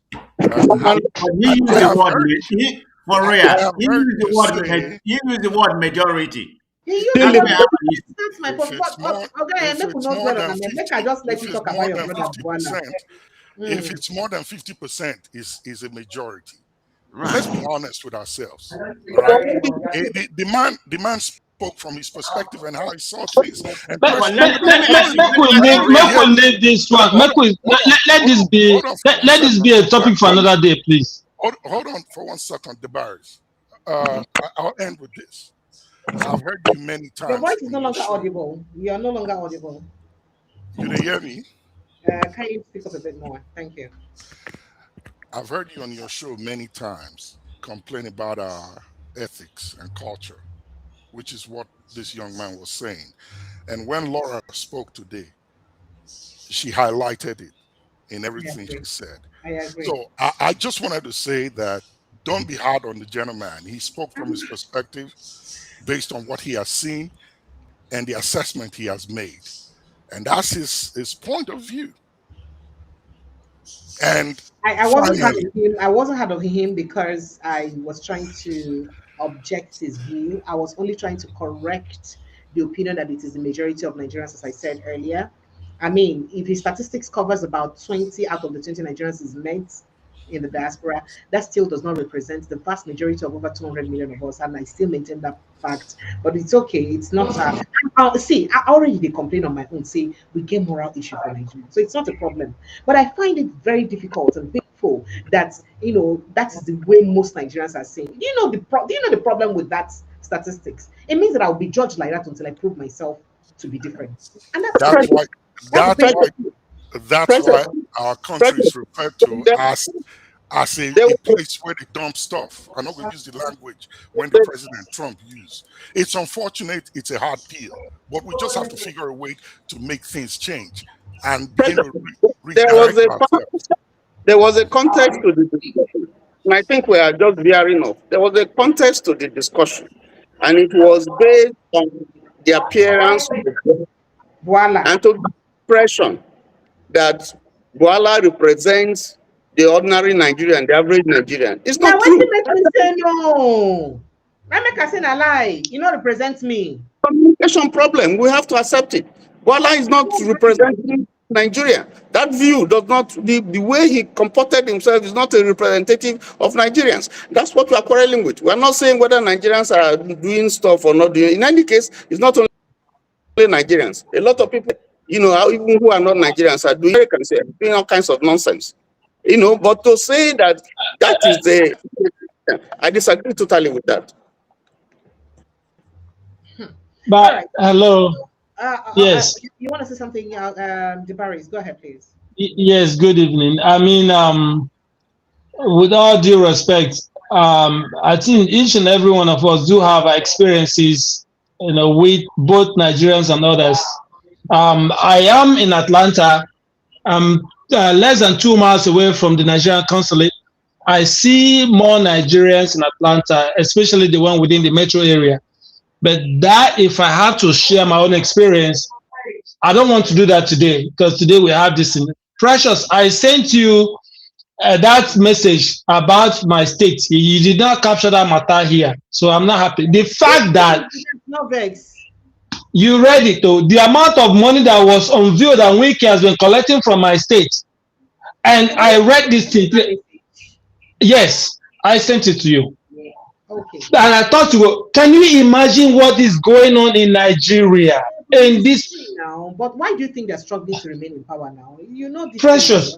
Continue to talk. No, I know. If I know, I'm not gonna bring. If I have with a year, but seeing the numbers and the process in which this money leaves, that comes. This is Precious. Trust me. I know. Say yes. He controls, like they say, what they call it. What does he call it? The platform at the structure. Thank you. See, so when you hear the ordinary structure, I thought it's just, oh yeah, this must be my people. I never knew the amount of money that goes behind the scene. How they have to bring the money back. No wonder. There was the former governor of Rivers State. The elder brother is here. The entire family are my clients. They came here. He's a lawyer in Port Harcourt. And I asked him, your brother was a governor. He's from Bokirika. I don't want to mention his name. Your brother was the governor, and now you're complaining. He said Wike is so rich that whatever he wants to do, he could do it. I said, but your brother was a former governor. You guys can put this guy in place. He said he has too much money. This is an older man telling me that. And since that, I never knew how that money was being made. Now that I can read and see the numbers, what these guys are, this is terrible. Anyways, I just say, let me just share this whole, the characters of Nigeria and what they do and this, that, has just taken so much time. Even those information about Bwala, they pray, let's find a way to focus on solutions within Nigeria. Because all this other foreign news, great, we can talk about it, but guess what? It's all been planned. Everything is being planned out. They are going to execute. They will carry out what they intend to do. Whether we come here and rant about it or talk about it or not, of course, it's all information. But that country where they come up for our hand, look very well. The country they come out to. I just saw another interview with David Nde. Of course, I always know it's whole level of research is always on a high, different level. It's for conscious people. But that country, don't they go? We need to wake up. Look, see now, Amechi went to even register and they brought down the second. What thing they happen? They brought down the secretary. Before they even bring down the secretary, before even the say the secretary come down, did you see the gunshots? There was. I didn't see that one. They didn't let him come first. So the idea was to like stop him from even coming. If you see the shooting, wait a minute. Only been yes, what happened? I don't know about that. It happened in River. Something happened. From River State or wherever he was to his local government. He's from Ubi, my local government area of River State. Yeah. So his way to his village, there was mass gunshots, on his convoy. Wow. So his escorts then get to stop. First of all, respond to the shootings and clear road before they had. But by the time he got there, they had burnt down the Ubima ADC secretariat, burnt down, razed down the building. It's what happens in River State. So this is the question. This is about my love for the country anymore. That I don't have any affirmation for this country anymore. No, but I said if you watch my initial life, I said this is the reason why is it. But when we started earlier, I said it to Prince Francis. Why it be like say every time not only opposition then they attack. If you see why PDP APC they do meeting, they did attack their gatherings. But not always opposition that they always attack. And how did you become this aggressive in politics that is now it's either I kill you or pressure. This emancipated from the top. When you have a dodgy president, a person whose culture is based on hegemony, this is what you get. That's a fact. You can't dispute that. That's where we are. If you had listened to me too, you would have heard when I said that it is time the president condemned this action. No, he's not going to condemn it. You know why I said it? Remember, I've been calling him to condemn the attack on P2B or the attempted assassination on P2B. And yes, I've never done it. Yes, and it's also very important he condemns this one, this attack on Chibuike Amechi, including the previous attacks on El Rufai and the rest of them in their different. Hold on. Precious. Sometimes we can be very delusional. I think you are one of those Nigerians. Sometimes, with due respect to you, you all can be very delusional. That Tinubu will condemn it when everything is orchestrated from him. He's not going to condemn it. I don't know why. My thing is this, right? I know that sometimes Precious is actually a journalist and she's trying to find out to make us, deliberate and talk about these things. My point is always when you always blame the opposition, those guys are the same, although they pretend not to be. But the thing is, let's talk to the people. The people are the opposition, in my opinion. Because how much can Peter Obi do? How much can Amechi do? No, I think the Barrys are getting it wrong. When you say the people are the opposition, you're true to that fact. But then again, with the kind of the species of humans you have in Nigeria, they're quite different. You have Nigerians who want a forerunner. They want person who will go before them, take the matter, then they just run support for you somehow. I mean, they come there. I was coming there. So when you say that Nigerians would never act till thy kingdom come, even if they kill all of us, they rather want somebody who will be at the forefront on their behalf. They will come. I see, and that's why we cannot grow. You mean that Nigerians are docile? Is that what you're saying? Of course. The warriors. Yes. That one is not. Are you looking? Are you trying to hear from? That's the fact.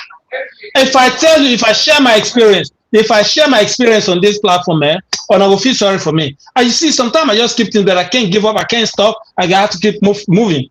This one, when they talk about Nigerian character, just last week, I had to connect somebody in Port Harcourt there. I know one mention where from. He's from always, they say the man rich well, plenty money. He has this NGO, this and that. But then he said he has some kind of an oil business that's a refined oil to engine oil. And he sent me the whole distance. And he also involved in contracts. So I connected the man to my client that's from Zambia. As I speak to you, Precious, the man never coming back to you. You know why? Because he's a freaking fraudster. Biggest fraud. He sent a document that has been approved the contract in Zambia, forwarded it to me. So I sent it to my guy. My guy, they have to run through all kinds of integrity tests. But The guy came back and called me and said, Barry, this your people, this book is cooked. And if you see the way the man, as I speak to you, in Port Harcourt, he was asking me, come down, we are going to do this. All of a sudden, I called him and he put me on video call, put his son on the phone to talk to me. They said, the guy is intellectually handicapped. I said, but so I don't want to go too far with all that one. Not different story. This one at last week, up to now, I see the way for a call. So they think too much. But my sister, this our River State matter. This I feel like I'll do something. Hey, I just say make I join in and they listen from the back. Make I let others talk. We'll get another topic. There will be another distance for the Nigerian characters. Make we really share the one we know. Because me, I get plenty. I tell you, 90% of Nigerians say within the small academy which I live, they all know me. If you mention my name, you go see, you can Google my name. But anyways, we'll go talk. Thank you so much. So Hunt, I didn't see why. Yes, please go ahead. Bye. I just say make I greet you. Be careful of this your Trump matter. You know, so we know go that when the whole plan is a whole different game. That one a different whole set of this thing. Plenty they go on. When they die too much from Nigeria, and then they bother. Hello, Precious. Good evening. Yes, please. Yes, please. Yes, please. Debaris, thank you so much. We will release you. Hunt, please welcome. Hunt, let me let you quickly go. Hunt, can you hear me? I don't know why you don't want to talk, Hunt. Hello, can you hear Precious, me? good evening. MC, go ahead. Good evening. Go ahead. Yeah, good evening. Good evening to what Danjuma is marvelous. Oh, hi, marvelous. Go ahead, please. Thank you. Well done, marvelous. Sorry, the phone line is down. Fine, thank you. I'm fine, thank you. I say it's funny. I just want to talk about this guy Asani. You know what? Yeah, I don't know why Nigerian officials keep coming to the Western world, coming down to this Western world to disgrace themselves. You see that Asani, yeah, I've met him up to 4 times now. I think the first time I met that guy during the debate section, it was in Oxford, and the second one was in Cambridge.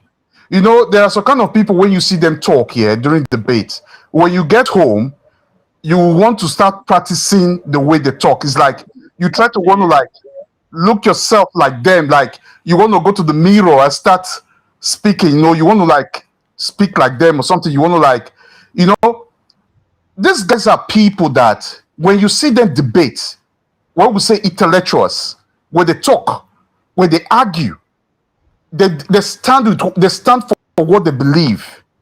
These are people that human lives, they value human lives. They don't communalize anybody. When you talk about racism, when you talk about racism, you talk about everything that has to deal with societies. These people talk about it. They debate it. So you just can't come to people like that. You're thinking that you're dealing with those your local journalists you guys oppress and push around and tell what to do. You give peanuts to, and you tell them to jump, they jump. These are not the kind of people. They will stand you, they will disarm you, and they will disgrace you and shame you. These people eat these things for breakfast.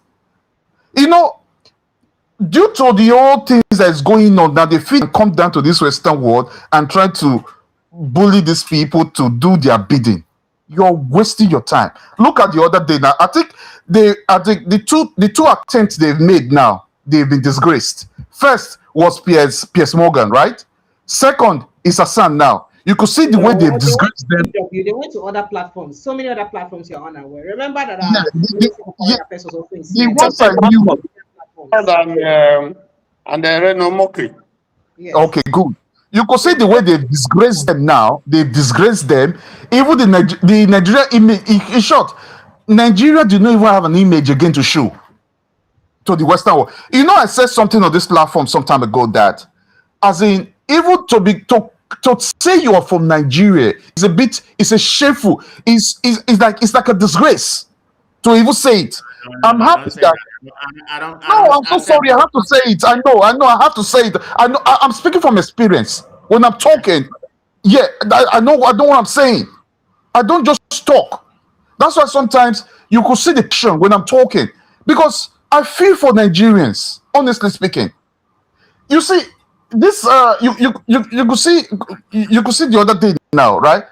I said something like this. I said it's because of all these things. I know that because there are some things you're supposed to do when you just tell them you're from Nigeria, the way they will look at you because of the disgrace. Because first of all, who leads anybody that leads a country? Maybe the leaders you elect as a country tells a lot on that country, how the direction the country will go. Especially when that leader has stains, has a lot of baggage. It has already taken some points off that country. If the country is, if the leader is clean, has no baggages, is clean, you will see the respect that will also go with that country. I want to give a point now. If I may throw a question now, if you see during the time of Obasanjo, even Jonathan or whatever, Nigeria still have that image, respect. They still have that image on Nigerians. When the passports still carry weight, but this current administration, no. The disgrace is too much because the baggages the leaders carried is too much. The lies, the deceit is too much. It's too much to bear. So no direction. No direction for the country. It's like the country is just like autopilot. It's just like autopilot. It's just there. They're just doing what they like. That is why they could be bold enough to come down to this side of the world, try to want to vomit rubbish, and thinking that the people they are talking to has no brain to think. They don't see through them. That's just the truth. Meanwhile, before you guys open your mouth to talk, the people you're coming to meet, the facts, evidence, everything are in them, are with them, in front of them. So they just leave you to disgrace yourself. After disgracing yourself, they will look at them. You can see during all this, you can see that they were all laughing at him. They were all laughing at him. What if did you even notice the demographic of people laughing and people in that panel? They were mostly young people. Did you notice that? Yeah, sure. They were all laughing at him. If the people, if the country, a proper leader was in that country, as soon as he's coming, they will tell him, "Don't come to that office. Just pass through there and go to your house." It's like the way they sacked this former chancellor that they only spend the former chancellor that spent almost about 45 days in England as a Kwanso something whatever. It was in America where they sacked him. They tell him once he was coming, they tell him, "Go to your office and pack your load and go." Look at the country, a country where if the citizen complain of headache, the president will give them rice. If the people complain of infrastructure, he will give them rice. If they complain of no health care, he will give them rice. Come on, we should wake up. Nigerians should wake up. Look at today again. I also come across a video that Amechi was even going to his own state to go take his registration card to which he was about to join the party he is meant to join. Then there were thugs waiting for him, shooting shooting guns or something or whatever. What kind of country is this? What kind of country is that?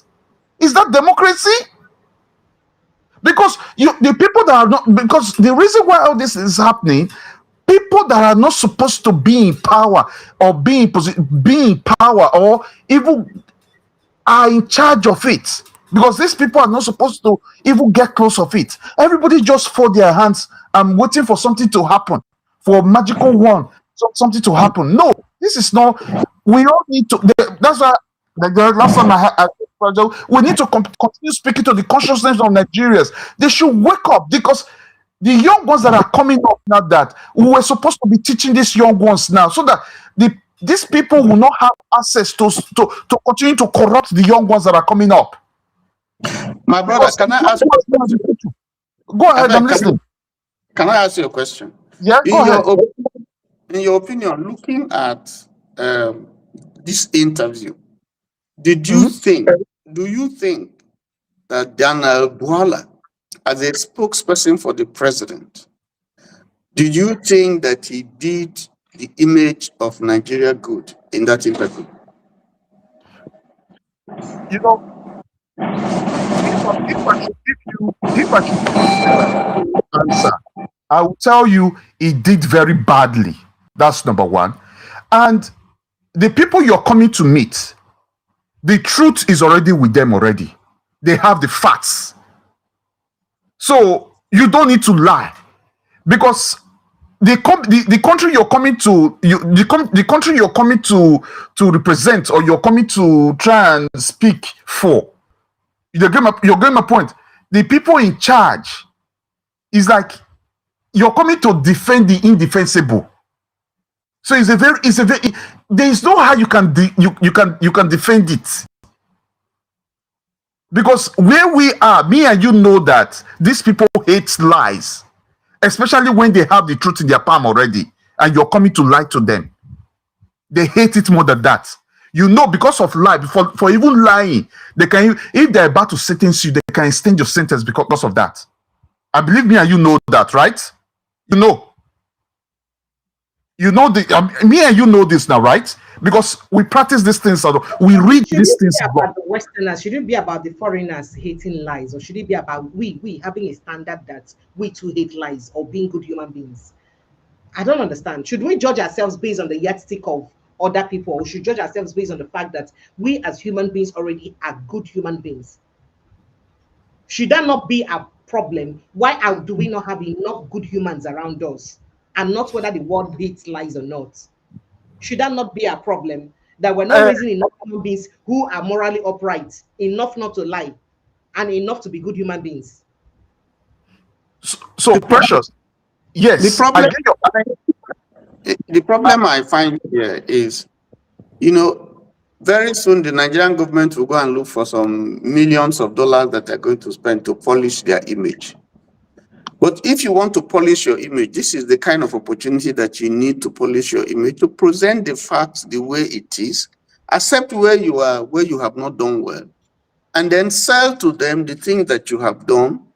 If there are challenges that you are having or that you are meeting, you say it, than trying to whitewash everything and present a picture that we know that is not real, that is not realistic, and not realizing or forgetting that the world is a global village and they see you, they know everything, they even know more than you know. I think that's the issue here, in trying to represent the Nigerian government. Bwala did what I consider was very wrong, a serious damage to the image of the country. He did not do what is wrong in his eyes. Because that's the point. The style is, especially, I'm sorry, I know that a PDP was very, very bad, but I've never seen any political party in Nigeria that glorifies life as much as the people, the set of people with they around so far. Because to them, it is political for you to make mouth and try to reduce. For them, it's just about you being political. The fact that you come to say something that is not entirely true is you being smart in terms of representation. Now, the way they see it, for their mind, that's what it did. So my question is, that's why it's embarrassing to us, and that's why I feel very embarrassed that they may judge us generally or entire Nigerians based on that standard. But however, on our part, what are we doing to ensure that we have better human beings? We have people who are worried about their personal ethics, their morals more than what people say about us. Go ahead, Mr. Mo. Yeah, thank you. I'm about to leave. My battery, I have to go. I have to go downstairs to go get my dish, and my battery is getting down. But let me speak. I think what Bwala actually did today, in order to conclude on this area, was form of demarketing Nigeria to the highest level. It was an embarrassment. He probably was thinking that he was going to Arise TV, where you can talk, Rufai and all that kind of things. But when you come to when you come to Western media, or you want to debate with people like Hassan Mendy, I mean, this guy is well reputed for having his fat back up. He has all the whole fat, that challenge, that disgrace Daniel Bwala. The only thing that he doesn't have was the picture to counterize him, like Precious did earlier, when he spoke all those things. And Precious was able to pull it out. Say, you spoke this, you said this, you said this. And that was live. But Mendy has the empirical data, saying exactly what day, what time, and everything. And the audience, they are are well learned. They are not stupid. They know what the facts are. If you look at the interview, the three people, I'm not talking about the APC person. The three people, the other two people that they invited to speak, you know, they are all Tinubu kinsmen, you know, and they said the fact. I didn't mean to say that for tribalism. I'm just saying that two of them are from Tinubu area, and they have to say the fact. You know, this is what we have. It was an embarrassment. Before I leave, Precious, let me ask you one question. The reason why I came in here, in terms of voting in Nigeria, right? All this vote buying or something like that. When you go, I've never voted in Nigeria. When you go to the booth to vote, if they already bribe you, how did they know who you're going to vote for? Why not take their money, then you vote for who you want to vote? How does it work? So before now, it would have been possible for you to take their money and vote who you want to vote for. Okay. But this time around, they tell you to give them evidence. See, they say when you go, they call them secret open ballot, Abi. How are you going to give them evidence? Yes, so that's what happens. They even watch you. In fact, they spy on you and make sure that you vote for their party. Are they supposed to be in the booth while you're voting? And the security agencies will be there watching them, and they will do that. Oh my God! No So they wonder. see you vote. Let me go. Nigeria is gone. Pressure. Nigeria is gone. Yes, they're smarter than that. Now they cannot just tell you to just vote for them and then. What are we talking about? Why are we here talking nonsense? What are we talking about? When they have legitimized corruption, now there's anybody that has a corruption, you know, anybody that has a corruption, that will not preclude him from, you know, holding a political office. This was in the electoral, you know, ad, and you said it earlier. So why are we here? Why are we here messing up? Nothing is going to change. I'm sorry, pressure. So now you understand my pain, right? And why we keep nothing is going to change. So Diwa Danduma, I'll see you tomorrow. So forget Nigeria. Thank you, Nigeria is gone. Now lie, he's not gone. No, he's not in this platform. He says he's gone. How many percentage gone? Why you come for this platform if he gone for where you did? But for as long as he's here, not gone now. Don't go it yet. Please. Hello. Thank you, and good. Thank you so Hello. much. Yeah, you'd like to wrap up on your thoughts now. Yes, go ahead, Marvelous. Kindly wrap up. Oh yeah, Tiwa, make a let you wrap up. Hello, can you hear me? The village people don't want to let them go. We can hear you, and we're telling you to wrap up. Yes. Okay. Hey, just a quick one. You see the reason why I think on the same platform I've said that back here, I said the media is like the police that police the politicians. Police are the one like that police the politicians. So that's the reason the politicians here stand and make sure they do things. They hold them to account. But in Nigeria, it's opposite. Hello? Let me let you finish. Just finish so that I counter you. It looks like we have network issues. Hello? Just finish. I want you to finish. Marvelous. I don't know what's wrong with your network. Maybe just let you say apologies. Hello? All right. With what he was trying to say about the media being the most, come on. Which media exactly? Which media stations will get? Make we name them. Do you know that there's almost no media house in Nigeria that is not indirectly or directly funded by politicians? What are you even talking about? How would they make their money? What are you even saying? Do you know how much you pay salary? Cost of running, diesel? I have started a television station. I have run a TV station that I started from the scratch, created the programs, everything. I know what it takes. Not profitable. It's not profitable. It's not. It's not. Media is the most unprofitable business in Nigeria. I beg, I don't want to get hypertension where they shout for Nigeria matter. And the people will go fund and they fund you for a purpose. Okay, even when they don't fund you, your other kind of money won't come from politicians. Now, the politician, when they castigating them, they go can't give you money. The one where go expose in secret, now go give you money. The high one use run the business. Why people sounding like, you see, that's why I left mainstream media. People should leave me lawyer, come and tell me good night. See why don't you, let me go arrest. That's a matter for another day. You say politician, because these are people that stay in a country where which you earn an honest wage, an honest living, and it works and it serves you. Do you know that you have TV personalities, radio personalities that earn still today, and as little as 200,000 naira in a month? What would that do for them? Some even 100,000, 150 till today. What are we talking about?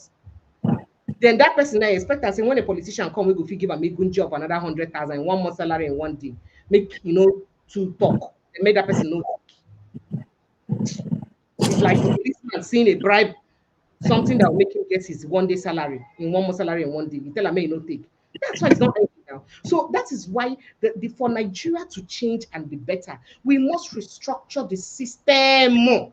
First of all, make politics less attractive and lucrative.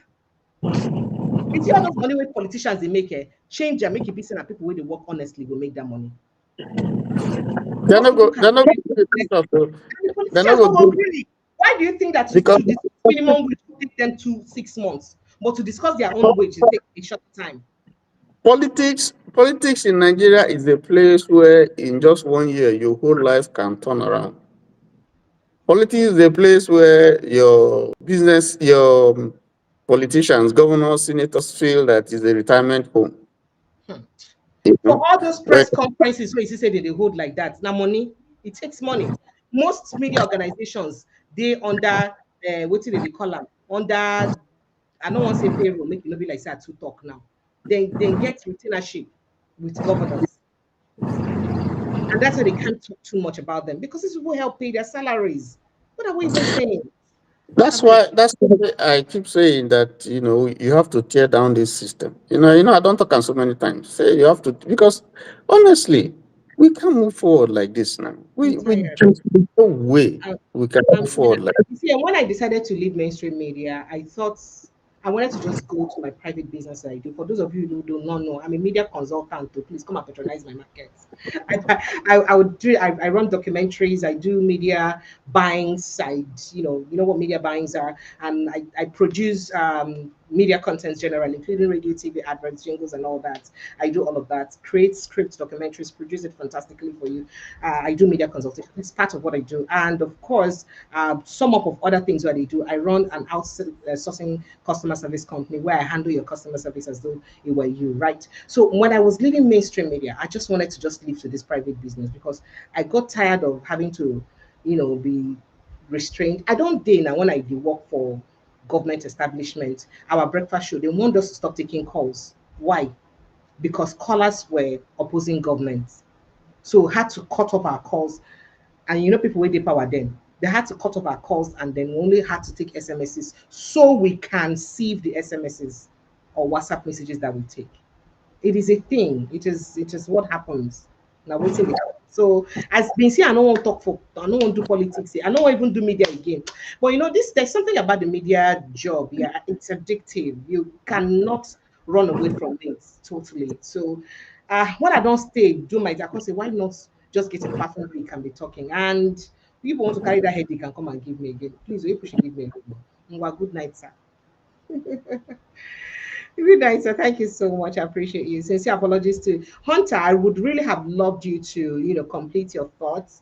I think we didn't misunderstand those who are saying that we misunderstood him. He did the majority of Nigerians, and that's why we had problem. And he was speaking to Daniel Bwala's conversation, trying to react that majority of Nigerians are dishonest. Like, so they out of place or also hear the Bwala sounds that way. And that was why I picked it up from there. And that's why, what changed the narrative, just so you know. And Hunter, you know that that's the truth, right? But I'm sorry that we did not let you perhaps express yourself to your satisfaction. Forgive us. I hope so next time you will join us so that you express yourself. TY, sir, thank you so much. Yeah, thank you so much. But I think it was good for Bwala. In fact, we have left off all the other topical issues. Now, Bwala with the face. But I think this thing is a good experience for Bwala because... He doesn't see anything wrong with it, so he's sharing it. In his mind, he decimated the guy. He was able to defend Tinubu well. Oh, it's if he hasn't learned any lesson, then it's a shame. I think he didn't do well today.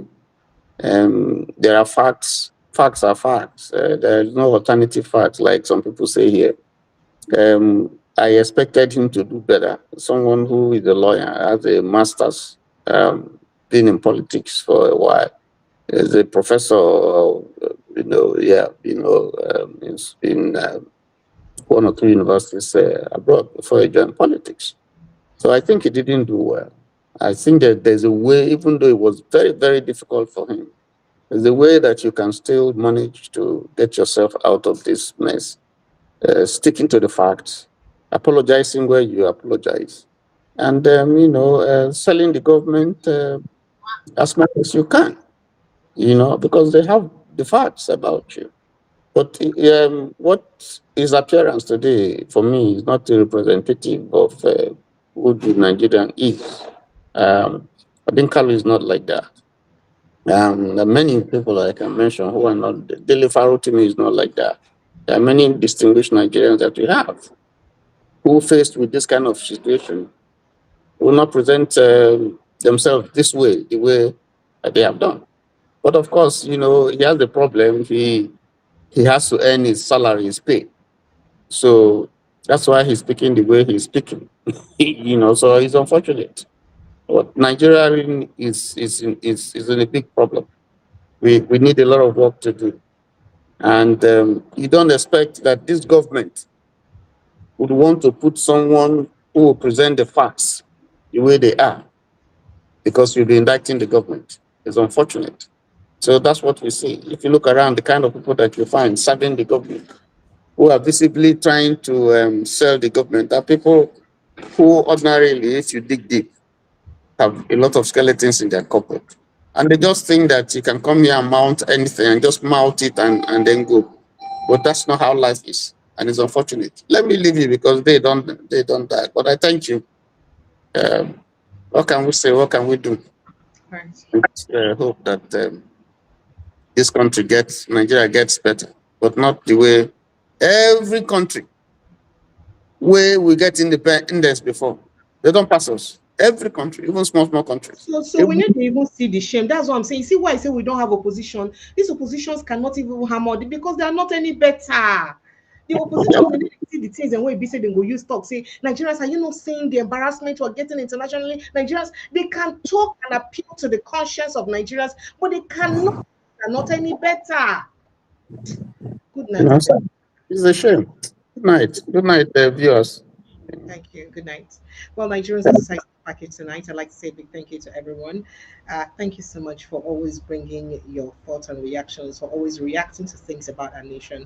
Let's continue to speak for the growth and development of our nation. If you've not subscribed to this platform, please ensure to do so. Kindly click on the subscription button, like and share this post. Protect your mental health and importantly, I love you guys. See you tomorrow. Good night and God bless you. Bye.